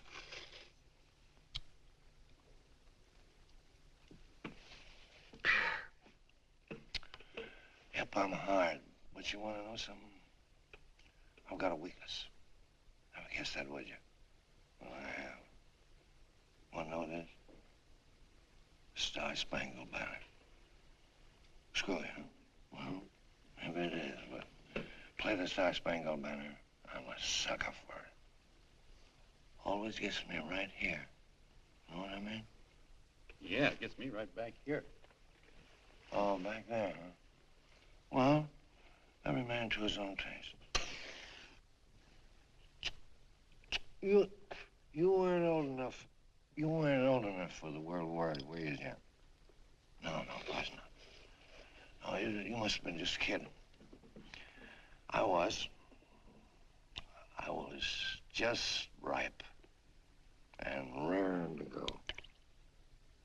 You know what my old man did when I joined up? He joined up, too.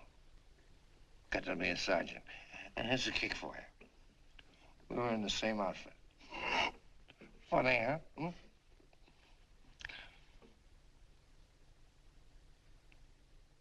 He was killed, John. I saw him get it. I was right there, and I saw it with my own eyes.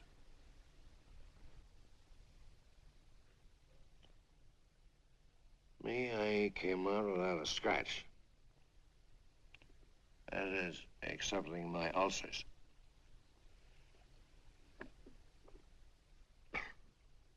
I should be drinking milk, you know. This stuff is poison.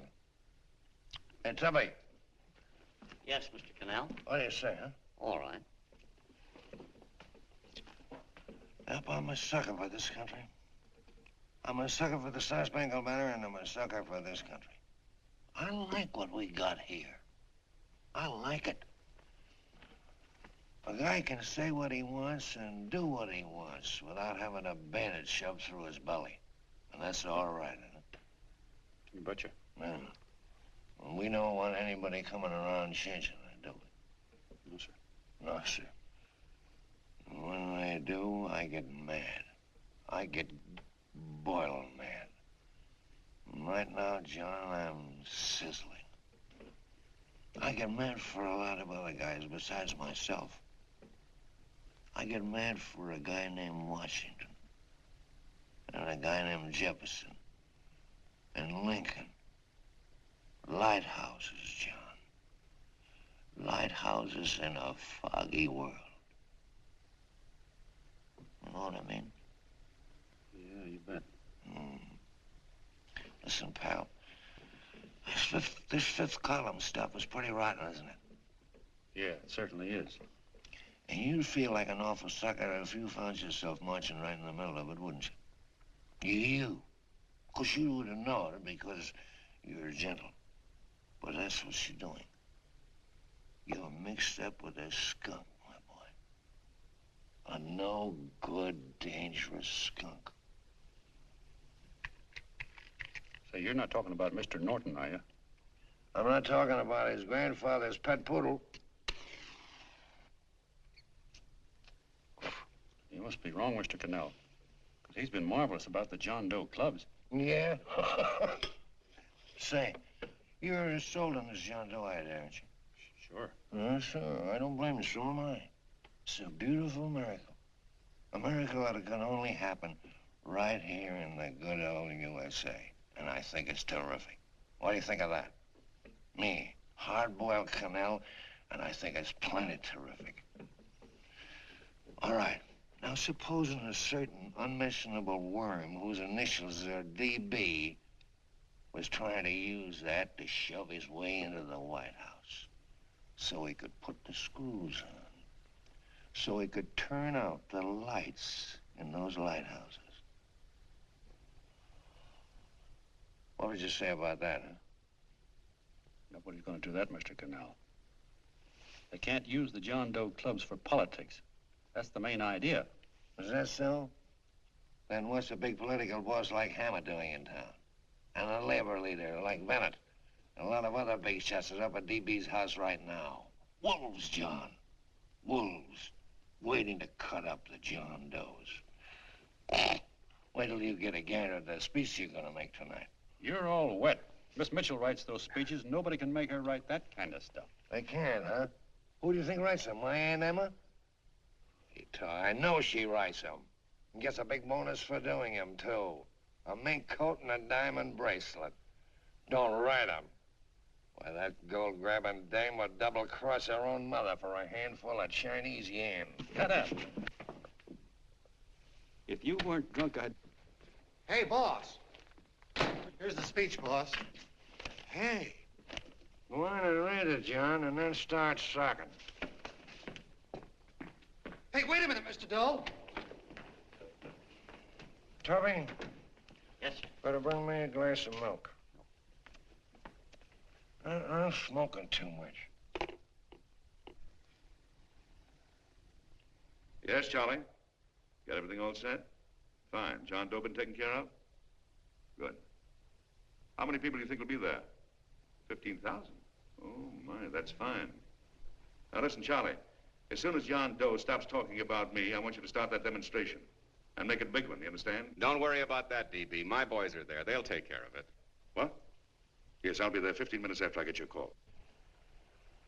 Why, Mr. Doe. Where are they? In the dining room, sir.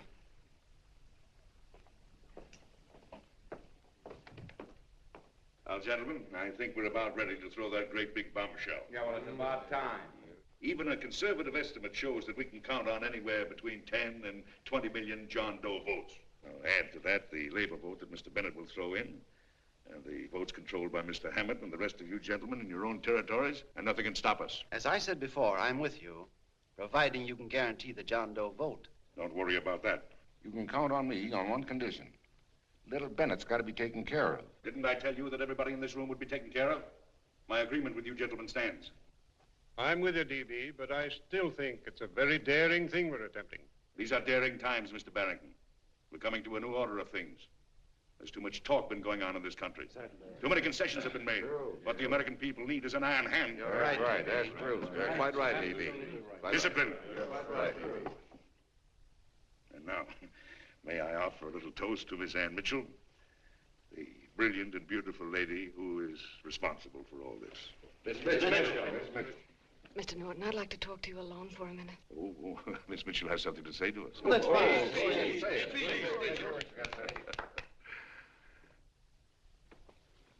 Hello.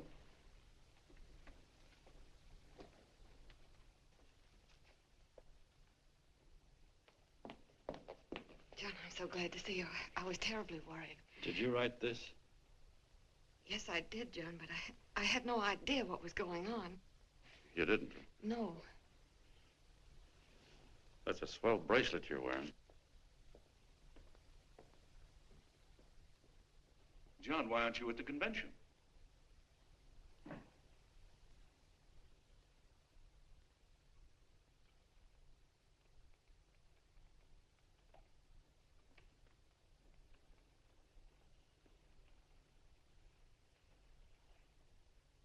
Is there anything wrong?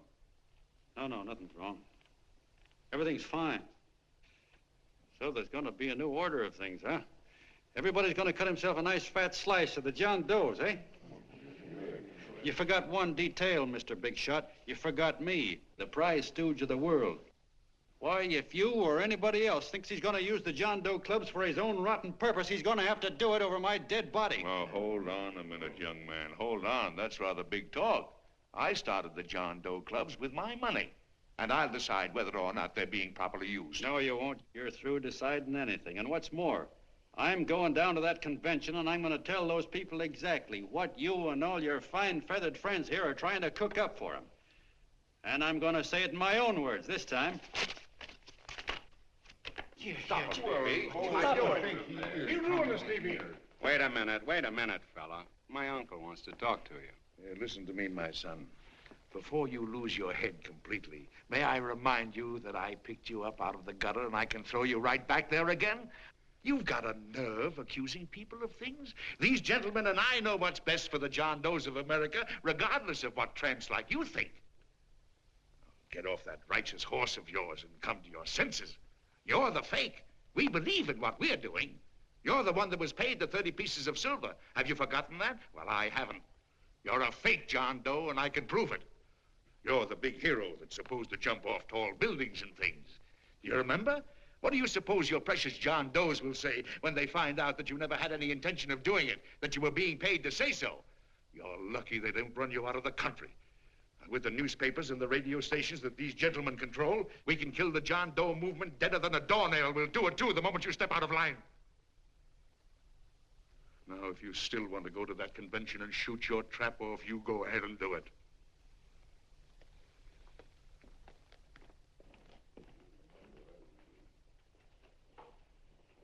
You mean to tell me you'd try to kill the John Doe movement if you can't use it to get what you want? You bet your bottom dollar we would.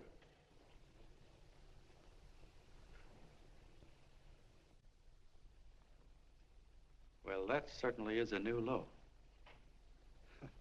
I guess I've seen everything now. You sit there back of your big cigars and think of deliberately killing an idea that's made millions of people a little bit happier. An idea that's brought thousands of them here from all over the country, by bus and by freight and jalopies and on foot, so they could pass on to each other their own simple little experiences. Why, look, I'm just a mug and I know it, but I'm beginning to understand a lot of things. Why, your type's as old as history. If you can't lay your dirty fingers on a decent idea and twist it and squeeze it and stuff it into your own pocket, you slap it down. Like dogs, if you can't eat something, you bury it. Why, this is the one worthwhile thing that's come along. People are finally finding out that the guy next door isn't a bad egg. That's simple, isn't it? And yet a thing like that's got a chance of spreading till it touches every last doggone human being in the world, and you talk about killing it. Why, when this fire dies down, what's going to be left? More misery, more hunger, and more hate. And what's to prevent that from starting all over again? Nobody knows the answer to that one, and certainly not you with those slimy, bollocksed-up theories you got. The John Doe idea may be the answer, though. It may be the one thing capable of saving this cockeyed world. Yet you sit back there on your fat hulks and tell me you'll kill it if you can't use it. Well, you go ahead and try. You couldn't do it in a million years with all your radio stations and all your power. Because it's bigger than whether I'm a fake. It's bigger than your ambitions, and it's bigger than all the bracelets and fur coats in the world. You bet it is, John. And that's exactly what I'm going down there to tell those people. Wait a minute, you ungrateful rat. My uncle's been too good to... He's getting away. John! Give me the bullet. John!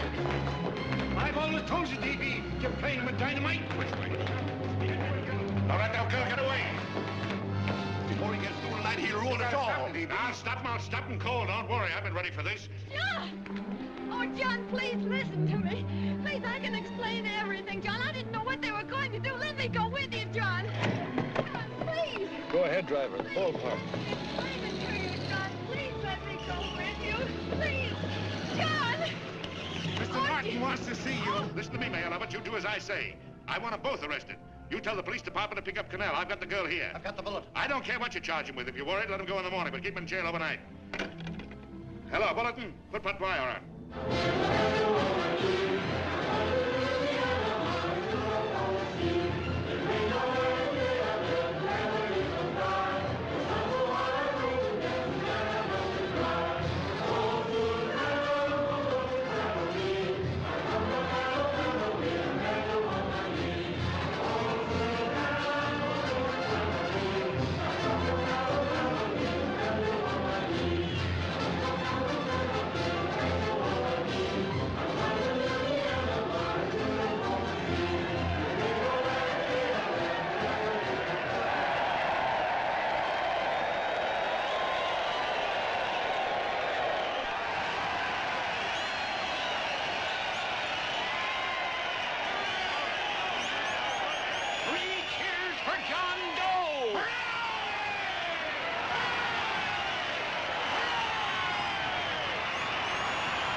Gentlemen, one moment, John. We begin with a short prayer. Quiet, please. Ladies and gentlemen, let us have a moment of silent prayer for the John Does all over the world, many of whom are homeless and hungry. Rise, please. Everybody rise.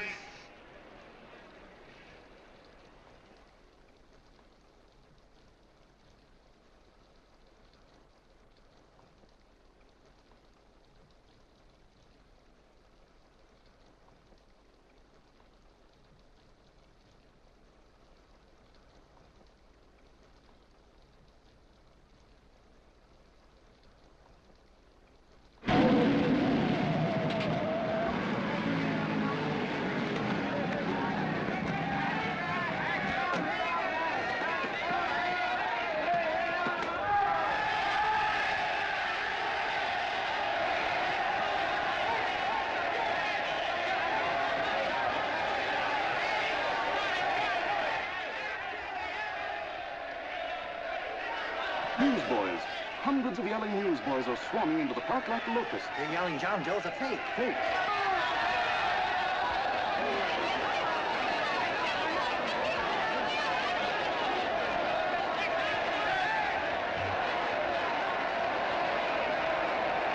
Federal investigation urged by Chamber of Commerce. How could he be a fake?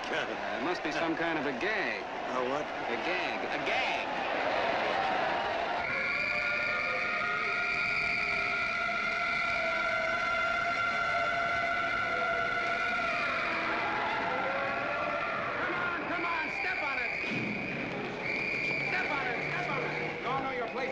let's get going. Wait for the paper. Hey, miss, will you autograph my balloon? Sure.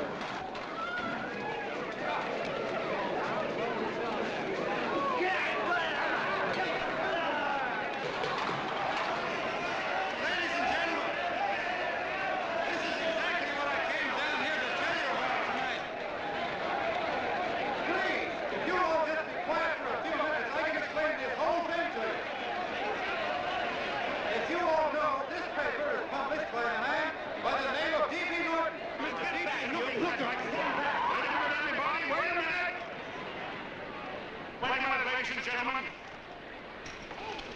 my name is D.B. Norton. You all know me. I accuse this man of being a faker. We've been taken for a lot of suckers, and I'm the biggest of the lot. I spent a fortune backing this man in what I believe to be a sincere and worthy cause, just as you all did. And now I find out it's nothing but a cheap racket cooked up by him and two of my employees for the sole purpose of collecting dues from John Does all over the country. That's a lie. It's not a lie. Nickels and dimes to stuff into their own pockets. You can read all about it in the newspapers there. That's a lie. Listen, Don't don't believe what... This man had no intention of jumping off the top of a building. He was paid to say so. Do you deny that? That's got nothing to do with it. Were you paid for it or weren't you? Yes, I was paid, but there happened... And what about the suicide note? You didn't write that either. What difference... Did you write it or didn't you? No, I didn't write it. Now, you bet your life you didn't. You look in your papers, ladies and gentlemen, and you'll find Miss Nixon's signed confession that she was the one who wrote it. Listen, folks, it's a fact that I didn't write the letter. There, you see, he admits it. You're a fake, John Doe. Now, for what you have done to all these good people, they ought to run you out of the country. And I hope they do it.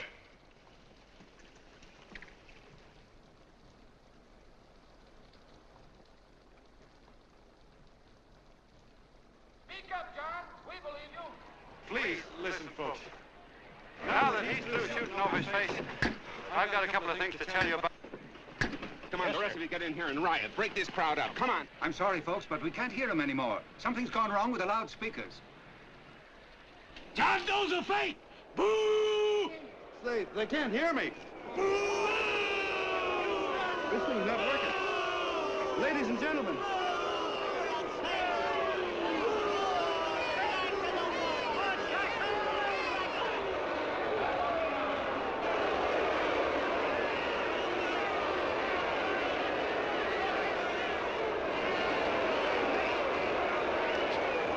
This thing's bigger than whether I'm a fake. Look, Kirk, you believe me, don't you? Sure, I believe you. Walking my legs off, digging up 5,000 signatures for a phony. Well, there you are, Mr. Doe. 5,000 names asking you not to jump off any roof. It makes no difference, Bert. The idea's still good. We don't have to give up our club. Yeah, well, you can have it. They're starting to throw things. Somebody's going to get hurt. I'm afraid it'll be John Doe. Listen to that mob. I've got to go to him. All right, lady. Okay, let you off. Let me go. I want to go to him. Oh, please. Please let me go. They're crucifying him. I can help him. Sorry, sister. We got orders to hold... Orders from who? Can't you see it's a framer? And oh, Mother, they won't let me go. They won't let me go. Listen, folks. You gotta listen to me, everybody. Back to the jungle, you hobo! Trust another racket. Stick to your clubs. We've been fed baloney so long, we're getting used to it.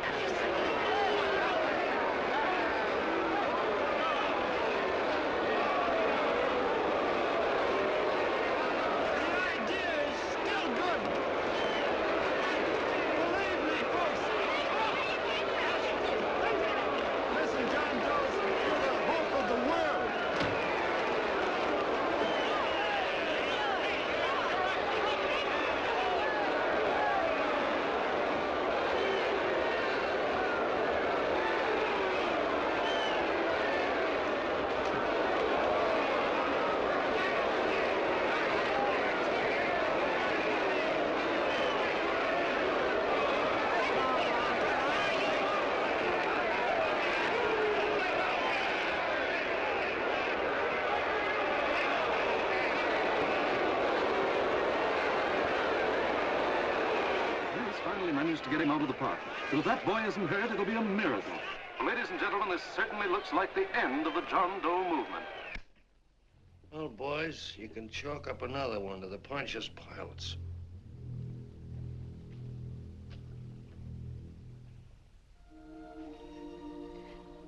I should have been there. I could have helped him. He was so all alone. A lot of us are going to be mighty ashamed of ourselves after tonight. We certainly didn't give that man much of a chance.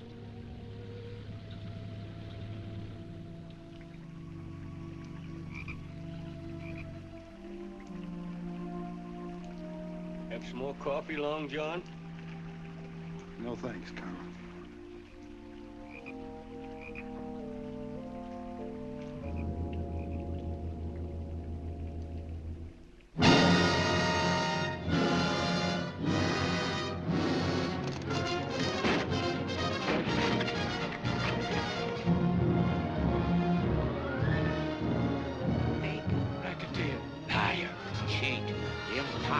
Why don't you jump? Christmas Eve at midnight. Goodbye, Mr. Doe. You're a wonderful man. And God bless you, my boy. Now get in there and pitch. You're a fake John Doe, and I can prove it. You're the big hero who's supposed to jump off tall buildings and things. Do you remember? What do you suppose your precious John Does will say when they find out that you never had any intention of doing it, that you were being paid to say so? Christmas Eve at midnight.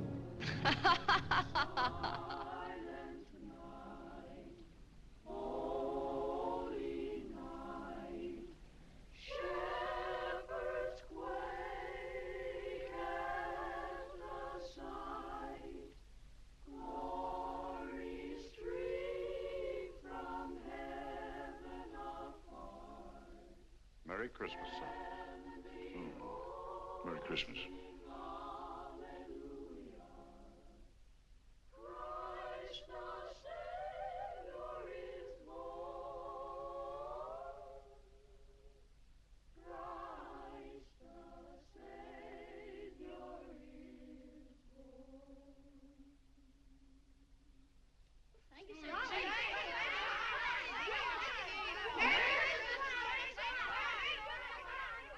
Who? John Doe. Is that screwball still around? Ah, Dame's been calling all day. Sure, I know. Yeah, at midnight, huh? Okay, lady. We'll have the place surrounded with nets. They're laughing at me.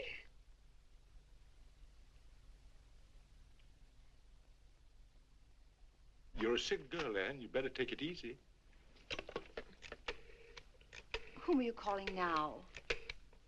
You called that number not 10 minutes ago. Hello, Mr. Canal. Have you seen him yet? Have you... Now listen, Ann, he can't possibly get in without our seeing him. I'm watching the side door and the colonel's out front, so stop worrying. Oh. Thank you.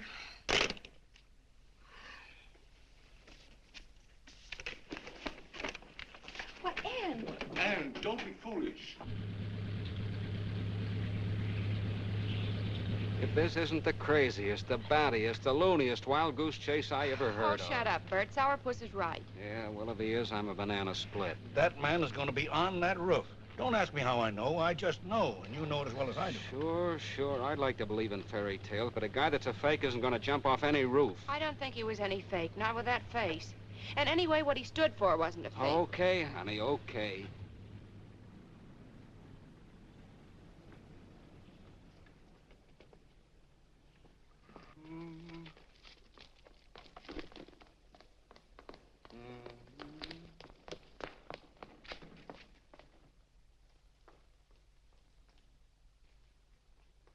Elevators ain't running.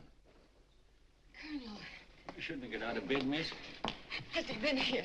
No. Have you seen him? I ain't seen him for a week. Where's Canal? He's watching the other door. Oh, gee, you're swell. Oh. No sense in going up there. I've been here for hours. He ain't here. Let me go, will you? Now, that's crazy. It's 14 floors.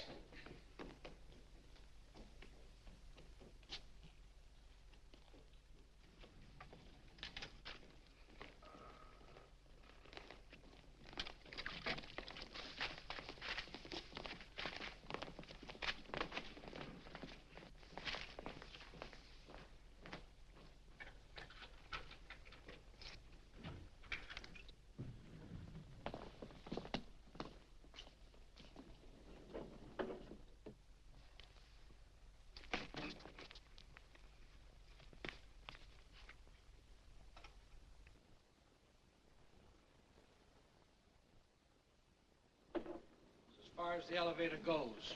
We gotta walk up to the tower.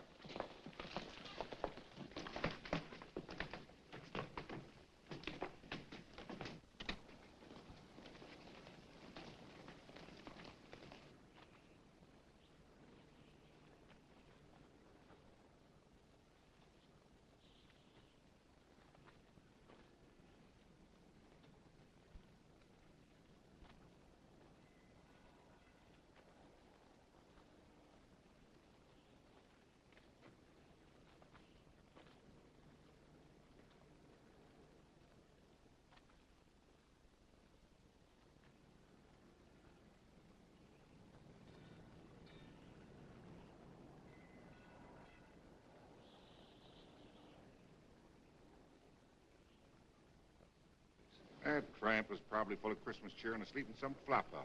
Let's go. I've got to decorate my tree.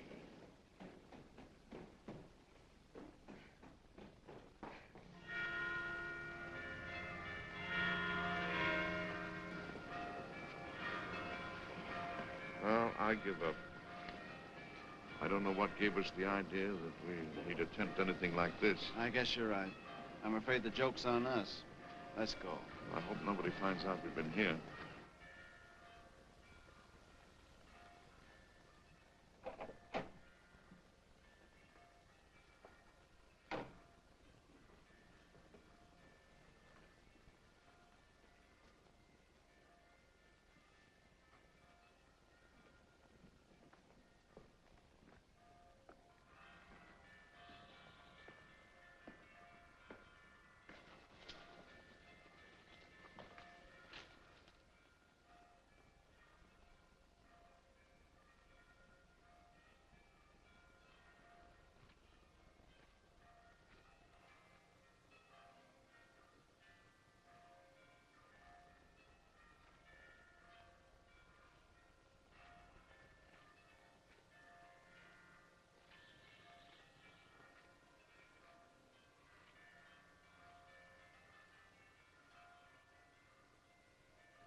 I wouldn't do that if I were you, John.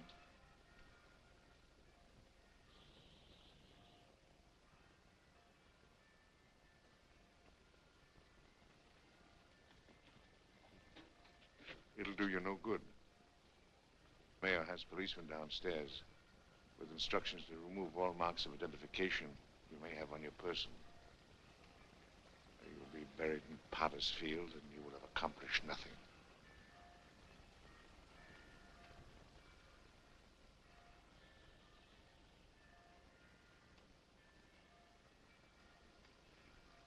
I've taken care of that. I've already mailed a copy of this letter to Mr. Cannell. John, why don't you forget this foolishness? Stop right where you are, Mr. Norton, if you don't want to go overboard with me.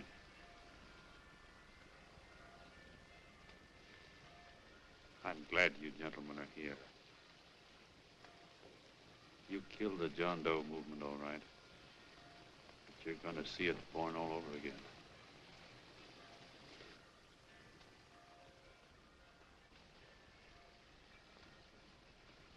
Now, take a good look, Mr. Norton. John! John! Oh, John, no, I won't let you. I love you, darling. Oh, please. Please don't give up. We'll start all over again. Just you and I.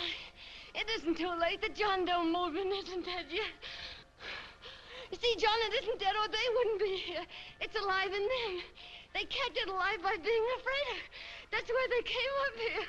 Oh, darling. Sure, it should have been killed. It was dishonest. But we can start clean now.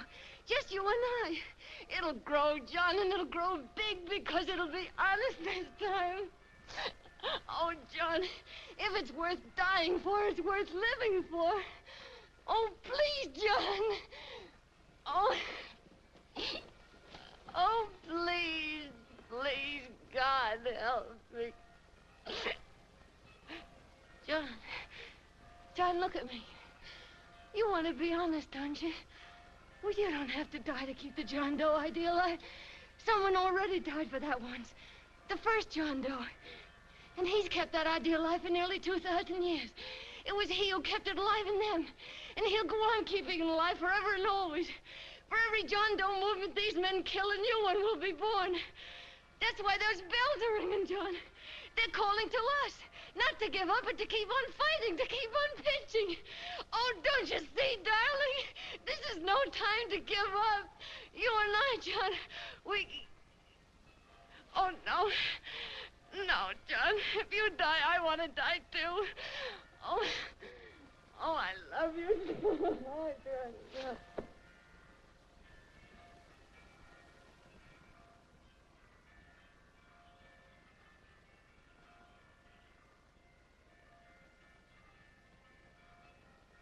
Mr. Doe, you don't have to... We're with you, Mr. Doe.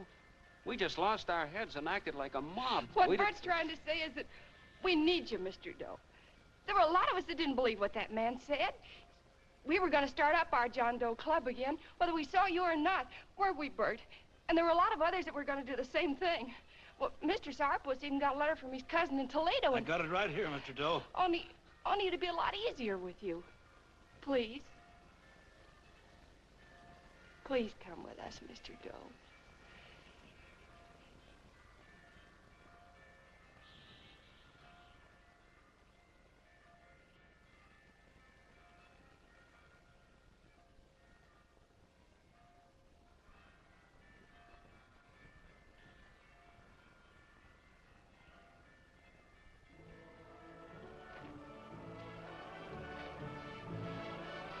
Long John. Mr. Doe. Here, we'll help you with it.